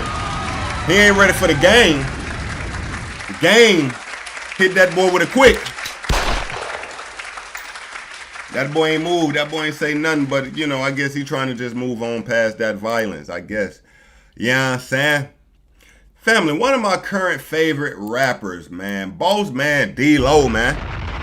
You know, Bossman DLo he keeping up with the current wave. Of course, you know, the rappers ain't even really doing interviews no more. They kicking it with influencers. Influencers got the wave, you know what I mean? So, Bossman DLo was sitting with this influencer. I apologize for not knowing your name, young man. But they had a little skit, but it was it's a skit, but you know how I be, I'm joking, but I ain't joking? It was one of them. All right, family, let me know how y'all feel about Bossman DLo. Y'all like Bossman? Let's see. Started off with like Cash Money. Yeah. All right, so Bossman letting him rock the chain. I think he let him rock the watch as well. You feel me? So he can feel like what it feel like. No Diddy. Started off with like Cash Money. Yeah. Wait, the Cardi too, bro. The Cardi. God damn, about to go crazy, bro. Don't jump out this car. Don't leave out this car. Come on, we locked in, nigga. I'm warning you, don't leave out this car. It's gonna be something I'd hit you. Don't leave out this car. I said, look the other way, cuz I'm finna run, nigga. Hey, I ain't going nowhere. All right. Hold on. And I've been in that field. Damn. Please don't run off with that jury. You might get. Damn. Bossman standing on big business. What type of nigga stand on business, nigga? One man arm against 50, nigga. What you wanna do that? I stand on business, nigga. You playing with a nigga you shouldn't. Alright. Now family, we were just talking about Ice Spice, right? Her latest album cover, Y2K, has been getting a lot of talk, family. Fans are speaking about the fact that the name of the album was written on a garbage can. Is it a subliminal? Why would you write the name of your album on a garbage can? And it's understandable. It's like you're somewhat insinuating your album is trash, right? And Ice Spice hasn't spoken about this, but the artist has spoken about this. No, actually she did speak about this. I'm sorry. David LaChapelle is the artist. Y2K so sweet plus legendary. He didn't even charge me because he fucks with the real bitch. Thank you for all the incredible art that you put out through the years. This cover means everything to me. And yes, Y2K was placed on the trash can on purpose. Can you guess why? Now, family, maybe she is living up to the narrative, the internet narrative. Her music is trash. Excuse me, damn, that was crazy. All she do is shake her ass. You know, her lyrics being maybe, you know, me personally, I'm a fan. But of course, she got bars like, you think you the shit, bitch. You're not even a fart. You know, some people look at that like that's not hip hop, of course. And again, she's been getting a lot of criticization, right? About the album cover, the album name being on the garbage can. And yes, I did just make up that word. But I am looking forward to still hearing this album. Family, are we looking forward to the album? I actually am. He okay, bro, coming up in the game. Yeah, that's a fact. That's a fact, DLo. Family, are we interested in hearing this album? Anybody? I am interested to hear how her first mainstream album sounds. I am very interested, right? And, you know, good publicity, bad publicity. She's still getting the talk she wants around her album with this album cover. So, we're just gonna have to wait to see what it sounds like, what she do, right? We're gonna have to wait to see what she do. All right, let's see here, family. We're gonna hit one or two more, and we're gonna call it. Now, I think we're gonna, you know what? Let's actually hit this real one, because this is a real one. And this would be something I would do an actual story about. NYPD arrested 15 gang members and 3 of their ops for spinning the block. They were going back and forth on social media, which made the investigation easier. Gate Fam, Gotti Gang, and H Block. Family, let's look these niggas up. Yo, anybody know about this group, these guys? Anybody heard of them? What's going on? Bill, specifically Herkimer Street here in Bed-Stuy, because according to investigators, this street served as the territorial border for two rival gangs here in Brooklyn, and you can guess what that led to. A turf war that often resulted in the gang members shooting at each other, and yes, in some cases, hitting innocent victims. Well, today, a big step towards ending that violence. Okay, we back in Brooklyn with a quick outline. This is the most recent indictment to take place. We are not going to waste any time though, let's get into it. More than a dozen baby-faced reputed members of two Bloods-affiliated Brooklyn street gangs were knocked out of commission on murder, gun and conspiracy charges. 15 gangbangers, who are part of the H Block and Billy gangs, described by prosecutors as part of a territorial alliance between the crews, were named in an 85-count indictment that includes charges for 2 murders and a series of shootings that left innocent bystanders wounded, prosecutors said. Gonzalez said the suspected gangsters, who are as young as 14, are charged with initiating several brazen shootouts during a turf war with rival gangs. It's infuriating to all of us standing up here, and hopefully to all of you, that people are just enjoying a spring afternoon in front of their homes. Alright, this bot voice is killing me, man. This bot voice is killing me. Will also be arraigned on separate charges. Both gangs operate on the border of Crown Heights and Bed-Stuy, prosecutors said. The rivalry led to a rash of shootings between August 2021 and May 2024, with gang members shooting at each other on streets populated with pedestrians, cyclists and families. Detectives connected the defendants to 10 shootings that injured. Oh shit, okay, he right here on the block letting that motherfucker go. Right here. Okay, you see him, family? Alright. People, 8 of them innocent bystanders, like those in this car, which simply slowed down for a speed bump. The shooters thought they were rival gang members and opened fire. Oh wow. The investigation dates back to an August 2021 nighttime shootout in a park filled with kids. When the gunfire erupts, the kids converge on the mom with a stroller to protect themselves and each other. There were broad daylight shootings too. According to the indictment, Nah, this is crazy. They moving crazy out here in these streets. Billy members conspired to murder rival gang members and boasted about it in social media posts, recorded jail conversations and cell phone conversations. Prosecutors said the investigation began in August 2021. A group of H Block and Billies had mistook someone's car for that of a rival gang member. Unfortunately, they pulled up to the car's driver and shot him in the face. Miraculously, the person survived. Later that same night, the group went on to shoot their intended target. Allegedly, Jaquin Gauze, aka NASA, was how old is this young nigga? A member of Gates fam. He had just turned 16 on July 16th, exactly 1 month before he would be gunned down in the driver's seat of his father's black Mercedes. He had a big party to celebrate his birthday, with his dancing stealing the show. And yes, he had a permit to drive. The night of the shooting though, NASA and some friends had gone to Bowl 360, a bowling alley. The people who he was with were longtime friends. The black Mercedes SUV stopped at a red light at Schenck and Atlantic Avenue in East New York, about 12:30 a.m. The shooter, who fired from a car that pulled up alongside the Mercedes, fled after the shots were fired. NASA was the most seriously injured of 3 teens hit by the gunfire. After clinging to life for nearly a week, NASA died at Brookdale University Hospital after he was taken off life support. The other victims, an 18-year-old man grazed in the left arm and a 19-year-old woman struck in the left thigh, were treated at the same hospital recovered from their injuries. After NASA's death, a memorial was set up for him with hundreds of candles. The family received much support. Damn. There was more violence after this. On June 25, 2022, 16-year-old Nashawn Campbell was on his way home from a weekend party and had stopped to buy something in a store when he was shot and killed. Nashawn was one of 6 people shot in Brooklyn over that weekend. His mother believed the bullet was intended for someone else. I know it wasn't for him. I know that in my soul. That bullet was not for my son. He's not that type of child. He's not in a gang. Cops found Nashawn sprawled out on the street outside Brownsville's Langston Hughes projects near Sutter Avenue and Osborne Street about 3:15 a.m. He was with a cousin when he was shot. Medics rushed him to Brookdale University Hospital, where he died from a bullet wound to his torso.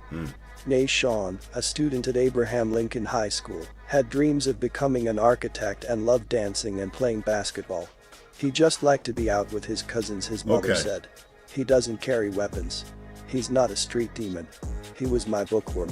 I let him enjoy his life, and he always came home. He's always safe. I thought he was safe that night too. H Block members Nishan Perry, Dimitri Jean-Jacques and Isaiah Charles have been charged in connection to that incident, prosecutors said. The authorities said members later bragged about the killings in posts on Facebook and Snapchat, mocking Nashawn on his birthday and blaming him for his death because he was out late at night. 2-3 weeks or so later, during the funeral for Nashawn, an argument between a group of teens and other attendees broke out.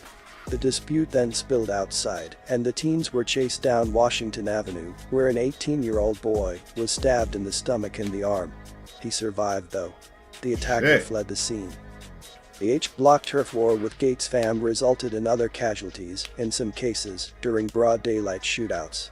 It is alleged that on April 12, 2022, defendants Malcolm Davis and Shamari Griffith left 260 Herkimer Street and headed to 471 Gates Avenue in Gates fam territory and, at approximately 4:20 p.m., allegedly opened fire on a group of people.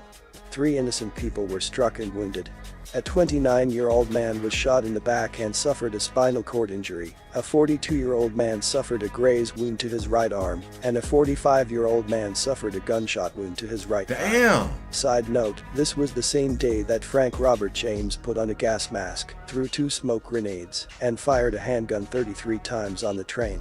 Although no one died, 29 people were injured, 10 victims were hit by direct gunfire, while the remaining injuries were from smoke inhalation. He is doing life in prison for that right now. Oh shit. Anyway, pertaining to the war, it is alleged that on August 18, 2022, at approximately 1:45 a.m., in the vicinity of Farragut Place and East 32nd Street, in rival Folk Nation gang territory, defendants Nishan Perry and Jamari Foster allegedly opened fire on a 2022 Dodge Charger, occupied by 4 individuals. The back window was shattered, and there was bullet damage to the front passenger side of the windshield. A bullet also struck a passenger's headrest, but no one was injured. There's more violence though. Allegedly, on August 21, 2022, at approximately 6:27 p.m., Isaiah Charles and Dimitri Jean-Jacques and an unidentified individual were in the vicinity of Washington Avenue and St. John's Place when they opened fire on individuals involved in a video shoot of a rapper associated with rival gang Lincoln fam.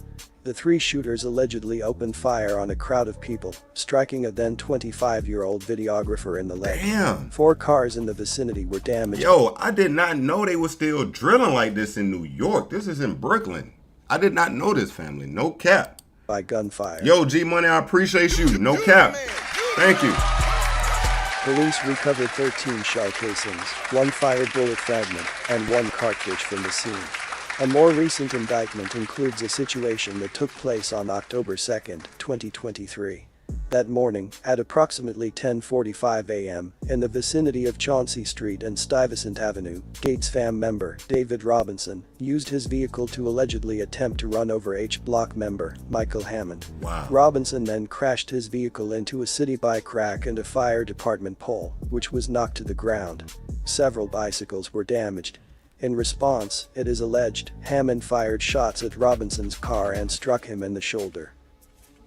One situation took place this year, and it's ridiculous. The victims are just getting younger. In March, a 13-year-old boy was fatally shot late in Crown Heights. Investigators believe the boy, Troy Gill, was returning from a Brooklyn Nets game when he was shot about 4 blocks from home. The killing was the 3rd fatal one in Crown Heights that week. Mortally wounded, Troy made it nearly 2 blocks before collapsing by the Children's Museum, near the corner of Brooklyn Avenue and St. Mark Street. The boy was shot twice, once in the arm and once in the chest. Officers discovered him after receiving multiple 911 calls from people who heard the gunshots. The initial call was received at around 10:40 p.m., according to the police. Troy was pronounced dead at Kings County Hospital. Investigators found 6 shell casings at the corner of New York Avenue and Bergen Street, an official said, adding that the police were still trying to figure out a motive. A few votive candles had been placed outside the 6-story apartment building where Troy resided. But here's where everything connects. Prior to Troy's murder, a 20-year-old member of the Woo Street gang was kidnapped by members of Troy's gang and forced to strip naked, then beaten down in a live-streamed attack on Instagram. The murder of Troy, who cops say was a member of the rival Drench gang, was revenge for that assault. Authorities don't believe he took part in the social media beatdown though. This is the whole Ja Woo situation, from 4-1. Most people in the city know who their rappers are, so we will save the explanation. Here is a snippet from the page, That's Crazy, which keeps the streets updated on the drill scene. Please don't strike me bro. But for the full joint, link is in the description. Not on that. You went to school, you was never on that. You was playing ball all your life. Don't forget, you used to grab your head, slap your head, all types of crazy, 0 period, 3rd period, gym period, it don't matter. You smoking my dead? You smoking my dead? You smoking my dead? You smoking my dead? So this is audio from when they allegedly stripped the guy down and was beating him. You smoking my dead? Huh, Ja Woo? Huh, Ja Woo? Huh? You smoking my dead? Stop playing with me. What's my mother? You took my look at this naked, y'all. And nigga, this is Ja Woo. 4100 Ja Woo, y'all. 4100 Ja Woo, y'all. Let him out right here. Get out. Get out the car. Get out the car. Get out. All right, family. All right, man. Look, that is the story. Wow, what a crazy story, family. I did not know it was really going down like this. NYPD arrested 15 gang members and 3 of their ops spinning the block. And of course, we just kind of broke down that story. Let's check out this clip to kind of put a cap on this. We sit behind the computers, we go out, we collect video, we make gun collars, we do search warrants, we're hitting doors at 06 daily.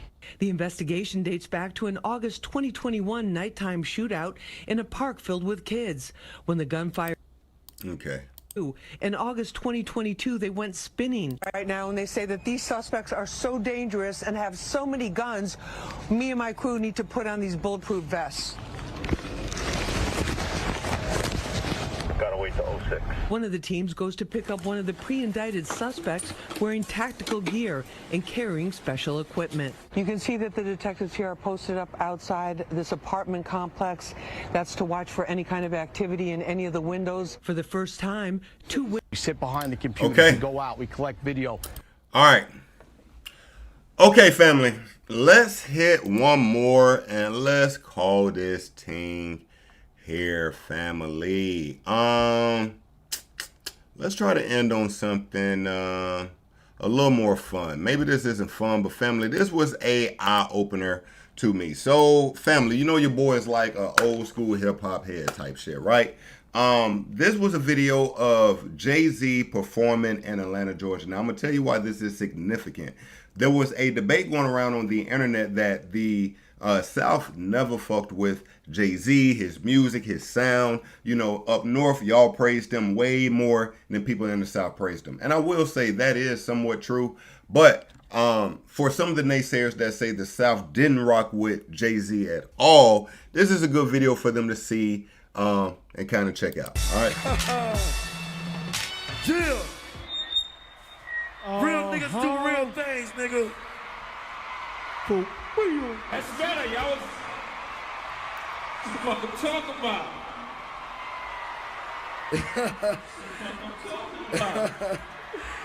Real talk, man. Hey, y'all get up for my nigga O for coming to the ATL, nigga. Y'all make some motherfucking noise. All right, so let's see how Hov give it up. Let's see how the crowd react. Go ahead, niggas. Oh, y'all gonna watch your show. You get one. Okay. I hear the already. I see y'all way up top. Family, y'all fuck with Hov? We Hov fans? Let's see.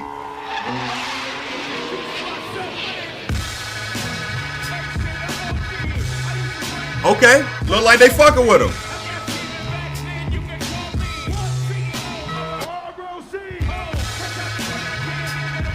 Family, y'all fuck with Hov? Like, that's right. Damn.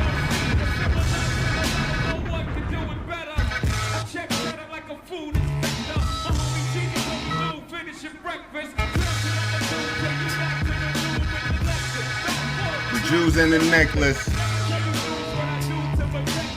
Shoot as you actors like movie directors. Damn. I think he gave him one more. Let's see. Hold up, man. Do we give him another? One more. Okay, let's check it out. You got to. What you got for him, ho? It's up to my man, my man. It's all good with him, it's all good with me. Fuck it. Damn. Yo. I'm from the hood where that you can run and swallow. They say that we are prone to violence. Hey, chrome me, chrome. Damn. Okay. Look like they was fucking with the boy, man. Look, family. Man, I love y'all niggas so much, man. I swear to God, I have so much fun every time I jump on this motherfucker. Family, don't forget, we got a drinking stream coming up soon. How did we start this thing, family? How did we start this thing? Oh, yeah, with my dog, Weezy. Hold on, man. Family, we will be back very soon. How soon, you ask? Maybe Monday. It's Saturday, right? Family, look. Family, thank you. I appreciate you. I sincerely appreciate you for pulling up fucking with your boy. I mean that. Family. Hold on, man. Make sure my fam can hear me too now. Family, we will be back soon. We got a lot of things coming, family. More edited videos, more clip videos, shorts. The whole fucking nine, family. We got to start expanding the channel. And there's things that I can be doing right now that can definitely do that. But family, let me worry about that. Again, I appreciate you pulling up fucking with your boy. Family, I sincerely hope you have an amazing Saturday. Hold on, let my dog eat. Damn, how did it get so fast? Huh? What? Okay. Family, y'all niggas, I love y'all niggas, man. That's on mom. That's on mom. Always a good time when I'm kicking it with the family when we're talking that shit. You know we coming back soon, ASAP. Damn. Hold on.